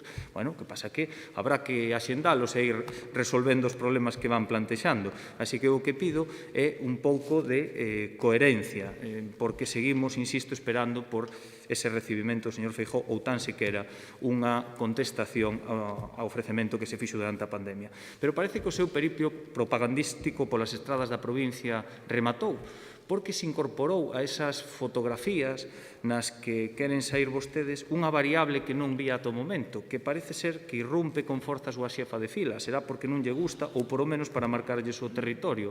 A súa xefa de filas ora empeza a salir nas fotos. E, tal vez, porque non están a facer as cousas ben ou esas multitudinarias convocatorias das entidades e as asociacións as que facían referencia non lles funcionan como queren. Pero todos os argumentos que escriben nesta moción caen polo seu propio peso. Miren, para empezar, vostedes instan o Goberno provincial a que habilite unha nova partida para os orzamentos no ano 2022. Pero vamos a ver, de que guindo caeron? Non saben interpretar os orzamentos. Acaban de presentar unha moción para incrementar o 25% do plan único, agora volven a presentar outra moción para que se acometan unhas actuacións de certo calado que superarían máis dos 5 millóns de euros, que o quitamos da residencia de Pantón, da de Folgoso, da de Portomarín, da de Pobra de Brollón, de onde o quitamos? Do SAP, da teleasistencia, díganme vostedes de onde vamos a quitar os cartos, porque oxalá tuveramos unha fábrica de facelos, pero non nos temos. Polo tanto, a Deputación moito me temo que, evidentemente, dentro do marco dese plan anual de xestión de estradas, como así ven facendo, e xa leva investidos preto de 100.000 euros na conservación desa estrada concreto, do cinturón, ao que vostedes fan referencia, pero, ademais, lles quero concretar algunha serie de cuestións. A Deputación aposta pola rede provincial de carreteras? Sí, claro que sí. E saben cal é o importe executado dende o xullo de 2019? Pois máis de 15 millóns de euros que se traducen en preto de 350 kilómetros de aglomerado en quente. E cal é a superficie bacheada a que se lle deu un rego asfáltico? Pois 461.970,79 metros cuadrados. E saben perfectamente, ademais, que se incrementou o orzamento adicado a estradas este ano. Pero apostamos só por as nosas estradas? Pois non, porque aí hai alcaldes, hai membros de corporacións locais donde me poderán constatar que a maior desos 15 millóns que que nós investimos no plan de estradas, tamén hai outros 15 millóns de euros desta institución dedicados ás carreteras locais e municipais. Polo tanto, eso ao final fai unha suma aproximada de 31 millóns de euros. 31 millóns de euros. Entón, xa me dirán de onde o sacamos. Saquen a calculadora, fagan os cálculos que queiran, sumen para arriba para baixo, pero eso representa o 33,5% do orzamento. Queren subir un 25% o plan único e queren seguir adicando constantemente plans de estradas que lle recordo que ainda seguimos pagando por as súas imposicións, por a súa muletilla e por a súa maneira de gobernar a que tanto se agarran, pero que tanto levan mudado desde entón. E claro, como dicía, a Xunta ten 1.487 kilómetros corresponden á súa rede de carreteras e destina para a xestión das súas carreteras o 0,49%, que ven sendo unha miseria. E ainda así teñen a ousadía, insisto, de vir a dicirlle aquí ao Goberno o que teñen que facer. E mire, voulle dicir unha cousa, non hai maior compromiso acerca da xestión de vías e obras.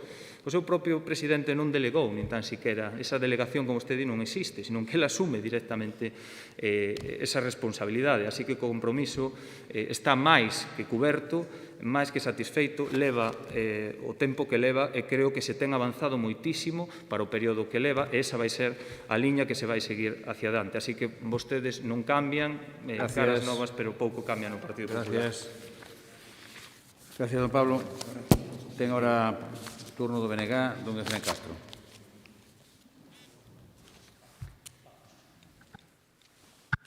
Grazas, señor presidente. Ben, hai veces que a dialéctica nos trae cales son as afinidades e o Partido Popular copia moitas veces a dialéctica de outros que se parecen a eles, só que tiran máis ao verde, e aquí traino con o famoso desgoberno, unha palabra que utiliza vos todo o tempo e que vostedes sempre que non goberna a dereita un desgoberno. Pero, bueno, sigan por aí que non... Está ben que sigan copiando esa dialéctica, eso evidentemente non nos vai afectar. E falando de gobernos ou desgobernos, apuntaba por aí o señor Rivera, gobernar trátase de xestionar e, evidentemente, se os fondos foran ilimitados, se non tuveramos que destinar fondos a competencias da Xunta, se non tuveramos que atender os nosos maiores, se non tuveramos que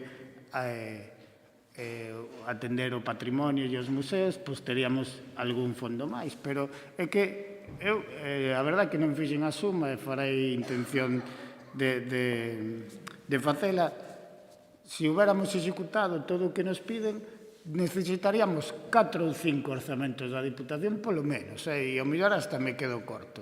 Claro, eso non é gobernar, eso é estar na oposición e vamos propoñer o que se nos ocurra. Vamos ir facer unha foto neste bache, vamos pedir 20 millóns para o plan único e mañá pedimos 50 para un plan de carreteras. Eso é demagoxia pura e barata, que é o que vostedes fan.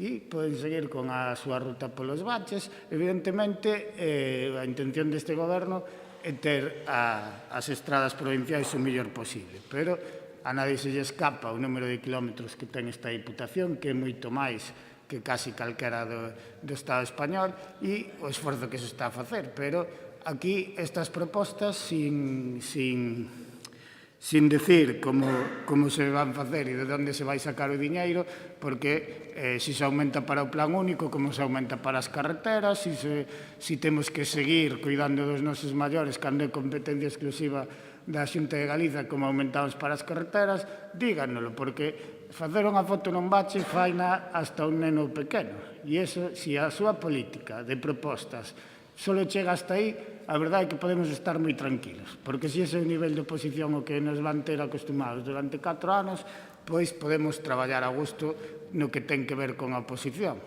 Vamos seguir esforzándonos por mellorar a vida dos veciños e veciñas desta provincia, pero a verdade é que dormimos ben tranquilos con ese nivel de oposición, porque o único que fan é pedir sin criterio. Non se poñen nunca a pensar en que hai que xestionar e que os recursos son limitados, senón que vamos pedirlles. Total, como nós non gobernamos, e de paso decimos que é un desgoberno, porque como non teñen diñeiro para todo, ese é o seu nivel de oposición. Por lo tanto, eu que quero dicirlles é que pola nosa parte sigan así. Con eso eu creo que neste goberno estamos tranquilos, é unha posición completamente demagóxica e de foto de noticia sin máis contenido e, polo tanto, eu recoméndolles, e para o meu benestar, que sigan así, con ese tipo de oposición.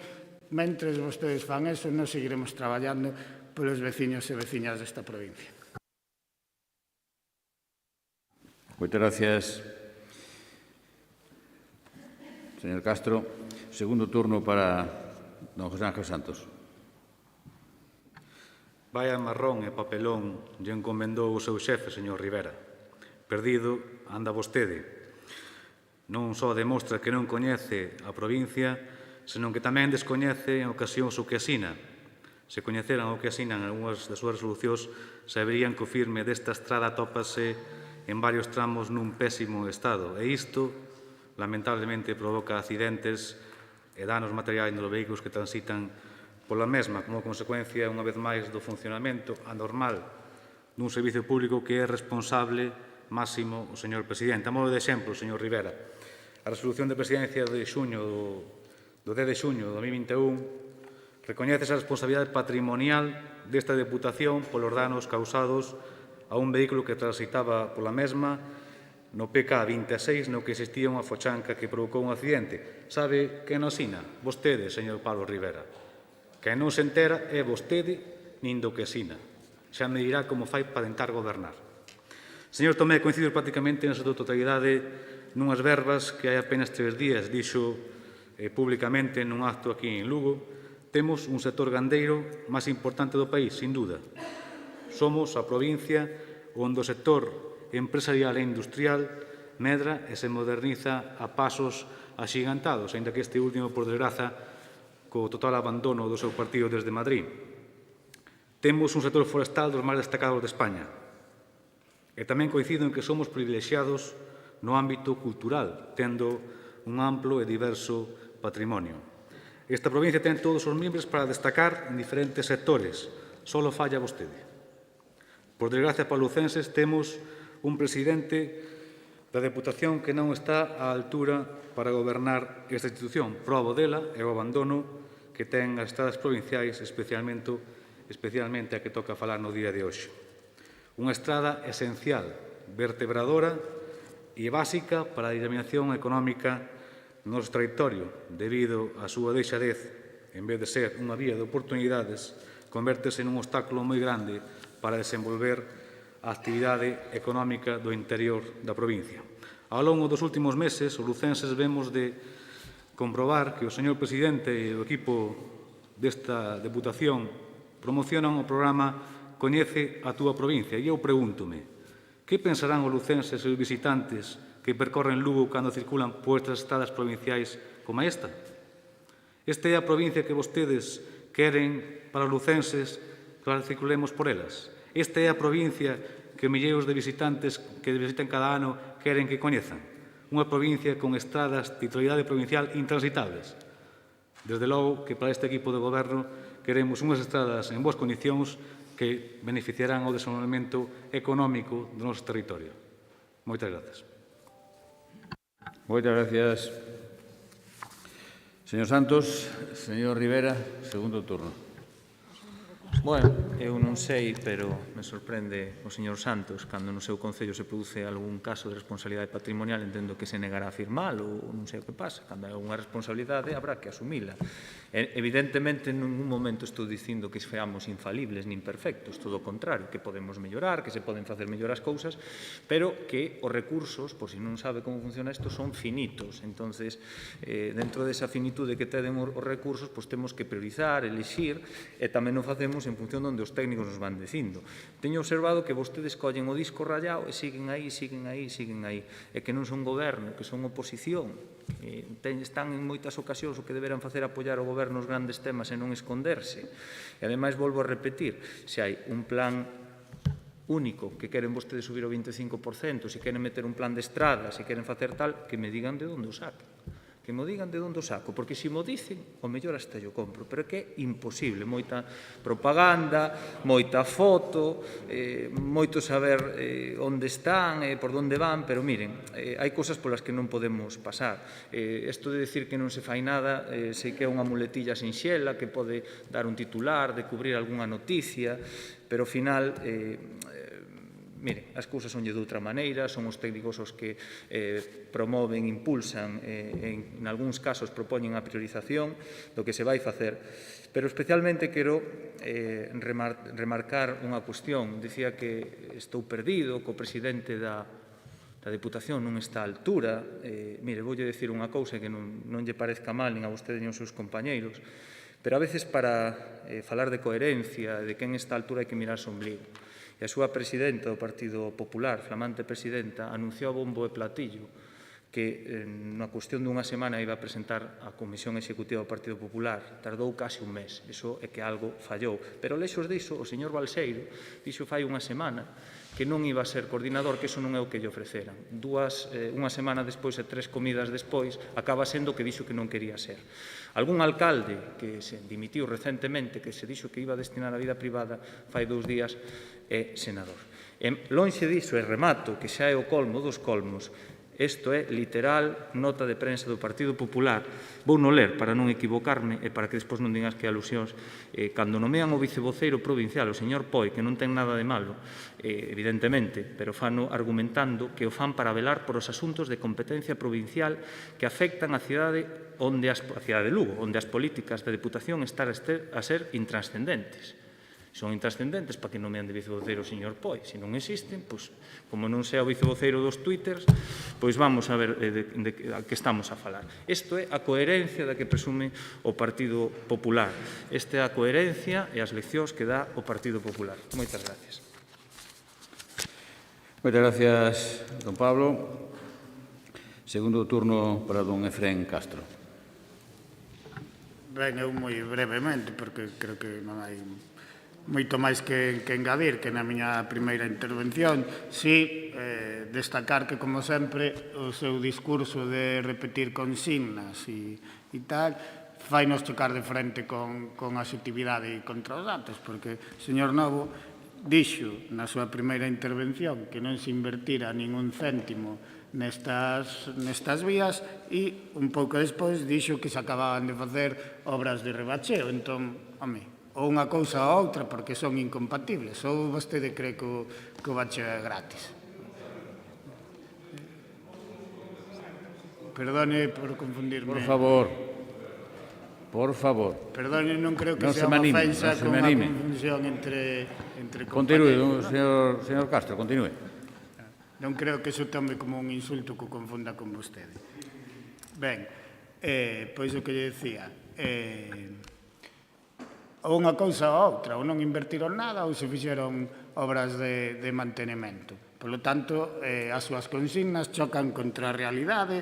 Tamén falou de que só se invertira naquel plan que tanto tran de 2017, pero non naquel momento non o consideran tan prioritario, porque se hubieran reformado toda aquela vía no 2017 con aglomerado, pois hoxe estaría inmaculada seguramente. Por lo tanto, cando vostedes poden decidir, toman as decisións con outros criterios e agora que están na oposición, pois xogan a demagogia e a tratar de vender que aquí hai recursos ilimitados e que este goberno non é capaz de ver que hai un bache e se fora tan sinxelo, pois estarían todos tapados, pero evidentemente temos que loitar contra unha financiación pequena, unha rede viaria inmensa para o tamaño da Diputación e ter que suplir as eivas da Xunta de Galiza, porque o que sí, lle digo que eu estou orgulloso de pertenecer a un goberno que se decide entre coidar os maiores e ter perfectas todas as estradas, pois temos que elixir coidar os maiores, pero non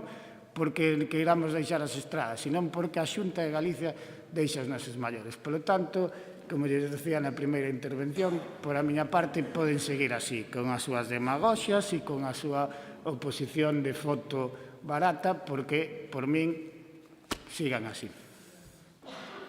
Moitas gracias, don Efrén. E xa para pechar o turno de debates, ten a palabra o señor Santos por un minuto. Grazas. Para a vergoña, señor Rivera, a foto con a ministra Rivera, responsable dos problemas industriais da Mariña. Esa é a foto da vergoña. Señor Tomé, solicitamos que mude de rumbo e exerza as súas responsabilidades e non continúe na senda do abandono. Consigne fondos nos orzamentos da unidade 2022 e a partida orzamentaria necesaria para repavimentar a estrada da que falamos hoxe, que conecta Friol con Begonte e con Gontín. Se non é así, e non vemos vontade pola súa parte, esta moción será o derradeiro paso previo a adoptar outras medidas de presión con único objetivo, a mellora da rehabilitación para o beneficio dos veciños. Señor Tomé, cando vostede tiña 13 anos, imagino que ainda andaba en pantalón curto e sin gravata, un rapaz de Viveiro compuxo unha canción, Abandono do Ministerio.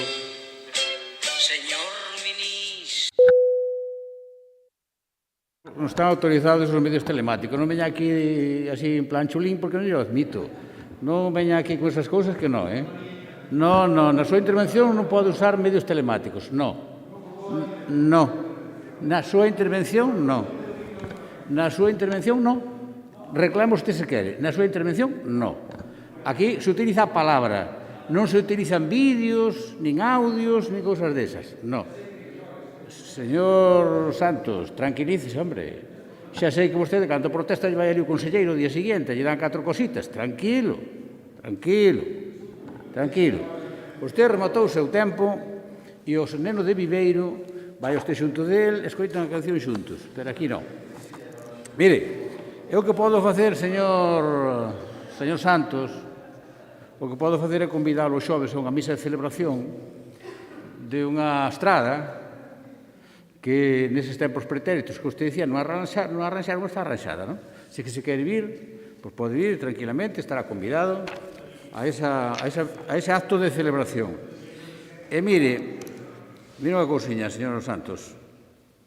Mire, vostedes non sei se chaman intrascendentes en Lugo, por exemplo, estar facendo a Rúa Duquesa de Lugo, por exemplo. Non sei se chaman a iso intrascendentes. Bueno, pois eso está facendo a Diputación. Mire, eu xa sei que non xogo baloncesto, pero vostede tampouco, nin de base.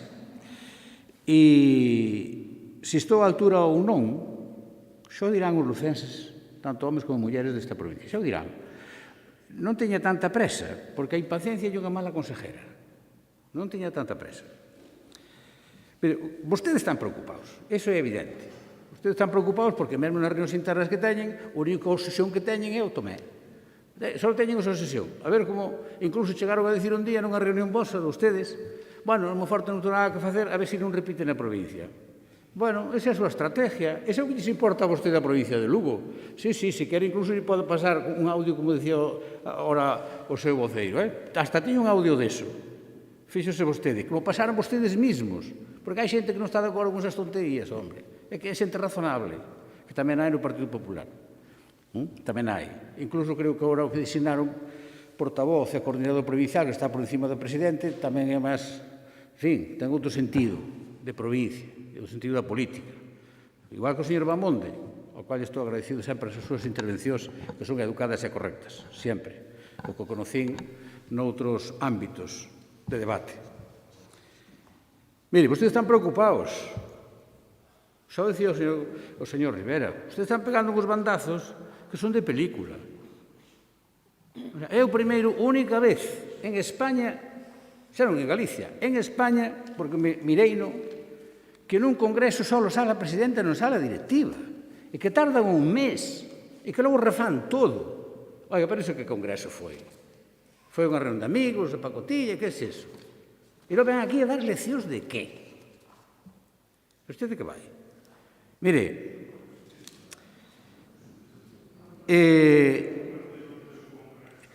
o que vostedes fan non resiste ninguna comparación, ninguna. Eso sí, xa o dicía o señor Rajoy unha vez, cando foi ao Parlamento, dixo, prometían que baixaba os impuestos, estou no subindo. Cando pasou o IVA do 18% ao 21%. E había prometido baixalos, non masiva. Acordas aquilo que firmaban, saque eses papelillos tamén de non masiva, que a señora Aguirre por Madrid adiante. E logo pasa o 18 ao 21. Esas son as cousas que fan vostedes, claro. Pero fan a vostedes, entón, están ben. Claro, porque a fan vostedes, non? Ou como baixar os impuestos, que nos baja 80 millónes de euros, 4 euros por galego, 4 euros, eso sí, baixa o presupuesto da sanidade e non se contratan médicos a pesar de estar en pandemia. Por exemplo, esas son políticas moi buenas para a ciudadanía.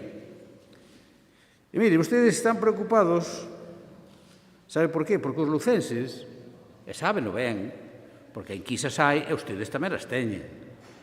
E se nas teñen ustedes, hai que nas ten no seu partido. Valoran ben o traballo deste equipo de goberno e valoran ben o traballo do seu presidente. E ese é o que lles preocupa a vostedes. Por eso agora xa anuncia, despois xa vou dicir unha cousa, anuncia agora movilizacións. Bueno, pois nada, vaya facendo a pancarta. Non se preocupe, están agora metidos os sindicalistas, valles moi ben, é o que teñen que facer, están na oposición, sindicalismo. Pero logo hecho punto ao revés. Se levantaran a cabeza os líderes de dereitas, como por exemplo don Manuel, que é o seu líder natural, de Vilalba, se levantará a cabeza, Dios mío. E xa sei que vostedes botan de menos tempos pretéritos, pero eu, no seu caso, miraría para diante. Se sabe que mirar para atrás é convertirte nunha estatua de sal, xa o saben, lle vou dicir. E xa sei que vostedes están intentando montar unha protesta, polo menos no sur, xa o sei. Xa o sei porque se me fixo chegar algún alcalde, porque non está de acordo. Tamén me dixo, se a fan vou ir, porque teño que ir, evidentemente. Claro que sí. Están intentando montar unha protesta, a ver se me debilitan a mí, por esos baches que sacan ustedes, son especialistas en la política del bache, estupendo. Pois nada, fagan ustedes a protesta, a ver que sacan de aí. E eu digo que podemos sacar os números dos anos que cogobernaron aquí, fai pouco tempo, cogobernaron aquí, mesmo impulsaron créditos para arranxar carreteras, xa se veas que arranxaron. Eu podo dicir que algún concello que gobernan vostedes agora, que non pediu na primeira tandada, levou máis despois nos sobrantes que eu en todo. Por exemplo, podemos sacar os números, cando queiran. E xa verán como se rín, vai dar a risa a vostedes, non? Así que miren para adiante, deixense destas tonterías, porque a mí me dá a sensación de que lle vai pasar igual que lle pasaba a aquel Pontevedra, que hai que roelo. Bueno, sometemos a votación a iniciativa do Grupo Popular. Votamos.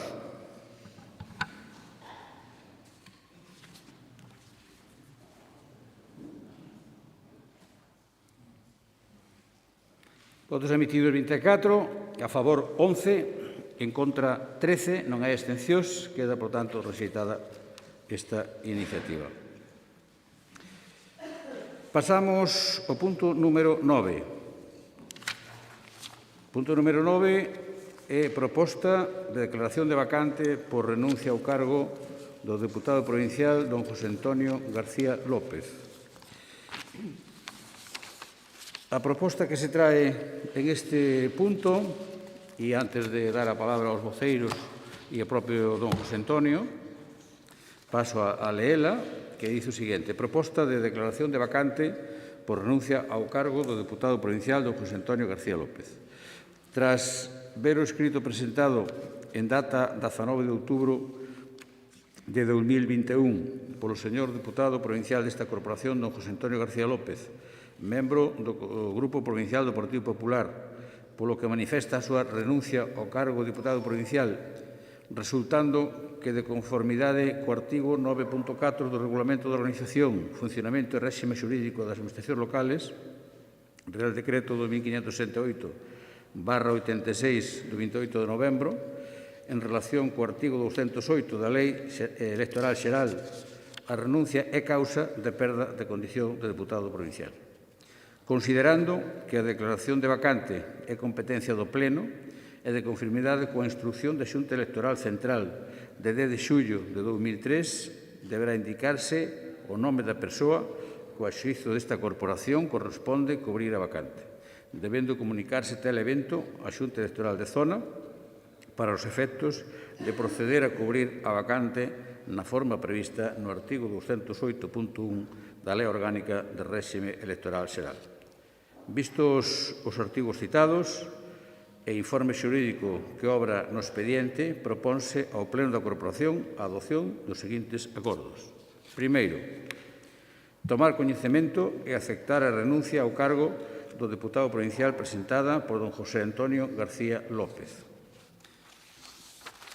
Segundo, declarar vacante producida pola renuncia ao cargo do deputado provincial don José Antonio García López, correspondendo cubrir a vacante a xuicio desta corporación a don José Fernández Vázquez por ser o primeiro suplente que figura na acta da Xunta Electoral de Zona de Lugo de data 11 de xullo de 2019 e dado que as xuntas electorais de zona de conformidade co artigo 15.2 da Lei Electoral cesan no seu mandato 100 días despois das eleccións, comunicalo á Xunta Electoral Central para a súa provisión legal. Esta é a proposta que someteremos a votación, pero previamente eu quero darlle a palabra, se la quere utilizar, ao deputado don José Antonio García López. Bos días a todos. Moitas gracias, señor presidente. Eu vou a ser breve xa fora do tono de debate político que caracteriza estas sesións. Simplemente quero coller esa palabra que me ofrece para dar as grazas, para pedir perdón e para tamén desexar sorte. Creo que debo dar as grazas, en primeiro lugar, ao personal laboral e funcionario desta casa que durante 6 anos me atendeu a toda e calquera xestión ou pregunta do ámbito político de forma amable e totalmente respetuosa. Por lo tanto, primeiro agradecemento para eles. Quero tamén dar as gracias de forma moi específica e moi clara ao meu grupo provincial, ao grupo provincial do Partido Popular, empezando polos traballadores do gabinete do propio grupo, que máis que un equipo son unha familia, e seguindo de forma tamén moi clara por todos os compañeiros que aquí me acompañan, os deputados e deputadas do Partido Popular da provincia de Lugo, nesta corporación e na anterior. Sentínme sempre coa confianza deles e por eso probablemente ese agradecemento e esa confianza que me mostraron este por riba das miñas propias posibilidades que demostrei co meu traballo. Quero tamén exemplarizar e individualizar ese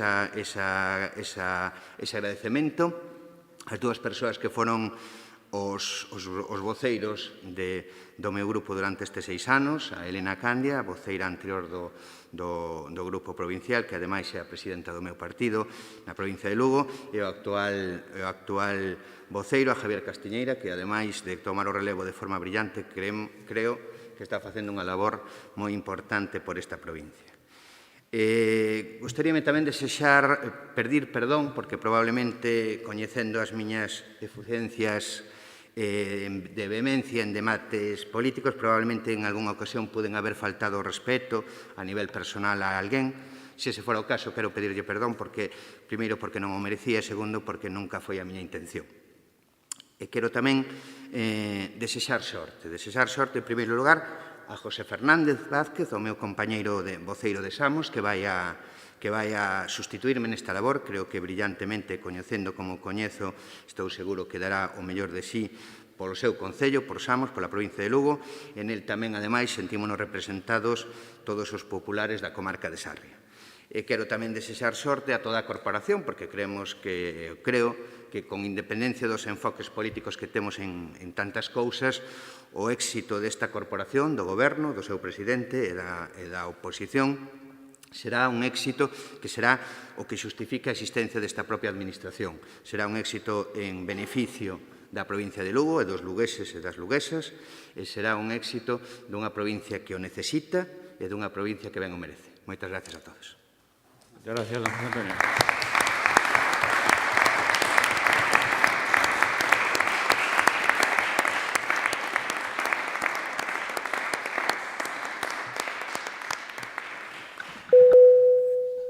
Non sei se don Efrén quere, digo por levar un orden de grupos, quere intervir?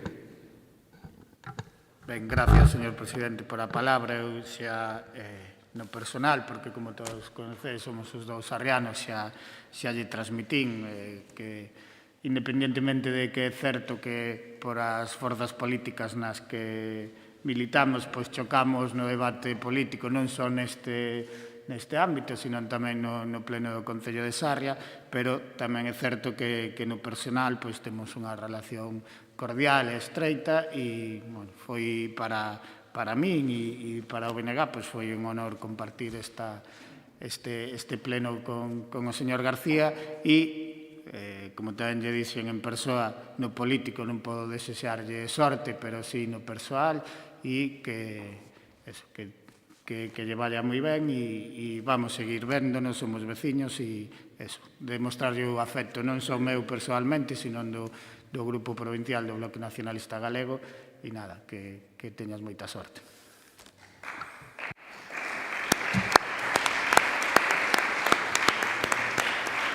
Gracias, don Efrén.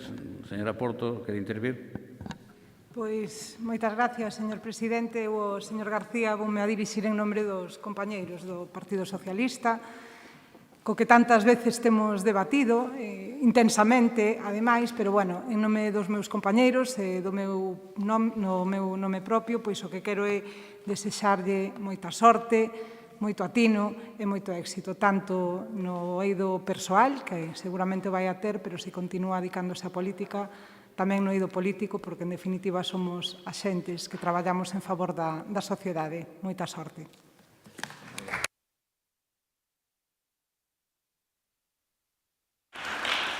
Señor Castiñeira, quere tomar a palabra? Non quere tomar a palabra. Pois eu brevemente tamén, simplemente para ter unhas palabras de agradecemento ao señor García polo seu traballo para esta casa. Eu tuve o placer de conocelo xa fai uns cuantos anos no Parlamento de Galicia e eu creo que é un placer e unha sorte saber conocer xente, conocer persoas que, ainda que pensen distinto, sempre te enriqueces e a veces se van facer ver as cousas de outra maneira, a veces obviamente reafirman o teu, pero, bueno, o importante é iso, así que, de verdad que foi un placer compartir con vostede máis alá dos debates da fragor da batalla política. No tema personal, sabe vostede que pode contar comigo para o que queira. Eu tamén estou seguro que sei que podo contar con vostede. Así que, gracias. O maior de todo é a saúde, que teña moitísima saúde, e a partir de que nos sigamos vendo. Como non van ter a palabra, estou convencido que todos que estamos aquí na mesa, tanto o señor secretario como o señor interventor ou a vicepresidenta, están pensando o mismo que pensamos todos os voceiros. Así que, moitas gracias, don José Antonio, que vaya moi ben.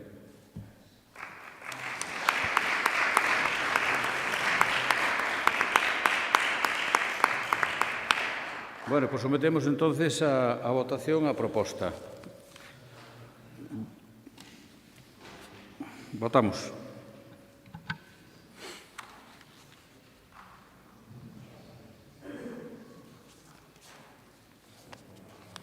Votos emitidos 24, votos a favor 24, queda, por tanto, aprobada por unanimidade. E pasamos a parte de control fiscalización.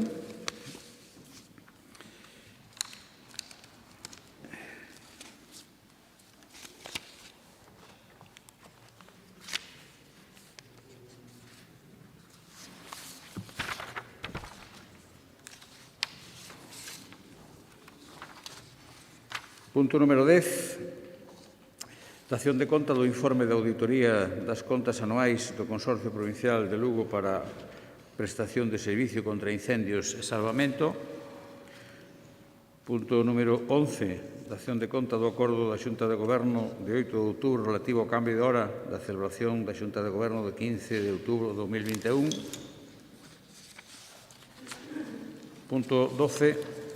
Dación de conta do acordo da Xunta de Goberno de 24 de setembro relativa a modificación, sustitución de investimentos incluídos no Plan Único de Cooperación cos Concellos 2020 polo Concello de Pedrafita do Cebreiro. Punto número 13, dación de conta das resolucións de presidencia adoptadas durante o mes de setembro de 2021. Punto número 14, comunicacións de presidencia que non hai. E punto número 15, rogos e preguntas regulamentariamente formulados. Se non teño erro, hai unha pregunta e un rogo formulado polo Grupo Popular e que, polo que teño entendido, o vai a formular o señor Castiñeira. Así que, señor Castiñeira, ten a palabra. Gracias, presidente. Se lle parece, empezo polo rogo. Este grupo provincial lévase reunido con diferentes alcaldes e colectivos da provincia para analizar as necesidades dos orzamentos provinciais do ano 2022. Neste sentido, reuniuse con representantes do Consorcio Provincial de Lugo para a prestación do Servicio contra Incendios e Salvamento. Vistas as queixas dos bombeiros do Consorcio en relación á baixada de cada ano se está a producir nos orzamentos xerais do Consorcio, e vistas as queixas tamén de que ditos bombeiros en relación a que por parte do señor presidente do mesmo ente, que tamén é presidente da Diputación de Lugo, nin se lles escoita nin se lles permite participar na confección dos mesmos, refírome aos orzamentos, a través de algunha reunión participativa como si se fai noutras provincias. O Grupo Provincial do Partido Popular solicita ao presidente da Diputación que convoque os representantes dos traballadores do Consorcio Provincial de Lugo para a prestación do servicio de contra incendios e salvamento a reunións consultivas e informativas de cara á elaboración dos orzamentos para a vindeira anualidade e que se lle teña en conta a demanda de dito colectivo de non rebaixar o nivel orzamentario do ano 2019. Un segundiño. Primeiro unha aclaración rogo que usted ten todo o dereito de facer, pero eu como presidente provincial creo que non debo convocalos, porque en todo caso vostede debería dirixir este rogo ao órgano competente, que sería o Consorcio de Bombeiros, e sí, que tamén o presido eu, pero non como presidente da Diputación, senón como presidente do Consorcio. E sabe vostede que o Consorcio é un órgano participado ao 50% entre a Xunta de Galicia e a Diputación Provincial de Lugo. Un órgano participado a partes iguales. Así que daremos traslado deste rogo ao Consorcio de Bombeiros, que preside a Diputación e vicepreside a Xunta. Hai presidente e vicepresidente da Diputación e da Xunta de Galicia, así que, por tanto, somos corresponsables ao 50% Xunta e Diputación. Por tanto, daremos traslado dese rogo ao Consorcio de Bombeiros. Formule a pregunta, por favor. Ben, simplemente dicirlle, vostede é o presidente do Consorcio, tamén. Quero dicir que eles refírense ao presidente do Consorcio como presidente tamén da Diputación. Simplemente esa corrección. A pregunta é moi sinxela. Están abertos en funcionamento na actualidade todos os centros de día da rede de centros de atención a maiores creados pola Diputación Provincial de Lugo? Moitas gracias, señor Castiñeira. Esta pregunta vai dar resposta ao deputado da área, don Pablo Rivera. Pois a resposta tamén é sinxela. Seguimos agardando por esos convenios de colaboración da Xunta de Galicia, que é a que ten realmente competencia real, según establece o artículo 64 bis da Lei de Servicios Sociais de Galicia, que creo que non nos cansamos de repetir, e que deberían de contribuir a axudar económica, técnicamente, poñer en marcha esos centros de día de as residencias desta provincia. Moitas gracias. Gracias, señor Rivera. Quer repreguntar? Sí, señor Castiñeira. Bueno, teóricamente debera facer a mesma pregunta porque non a respondeu. A pregunta era se teñen abertos todos os centros de día. Parece ser que non, por iso lle pregunto. Non sei se son todos ou se están todos cerrados ou non. Eu trasladolle as queixas dos veciños que ven como os centros de día de algún desas residencias están cerrados. A seguinte repregunta é cando pensa vostede abrilas?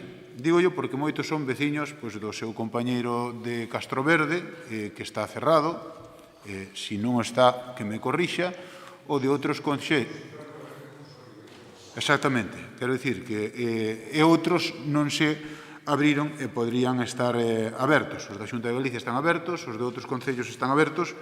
Espero que me responda con unha resposta concreta, para tratar non de responderme a mí, sino tamén a todos os veciños que tenen esa inquedanza e que queren que ese servicio se poña canto antes. Moitas gracias, señor Castiñeira. Don Pablo. Eu reitero que lle contestei que seguimos agardando por esa financiación a través dos convenios que ten que establecer a Xunta de Galicia, como lle obriga o artigo 64 bis da Lei de Servicios Sociais de Galicia. Dicirlle tamén que a Xunta de Galicia reabrirnos hai 4 días prácticamente, así que no momento que teñamos financiamento creo que podemos prestarlo. Moitas gracias. Pois non habendo máis asuntos no orden do día, levantamos a sesión. Moitas gracias a todos.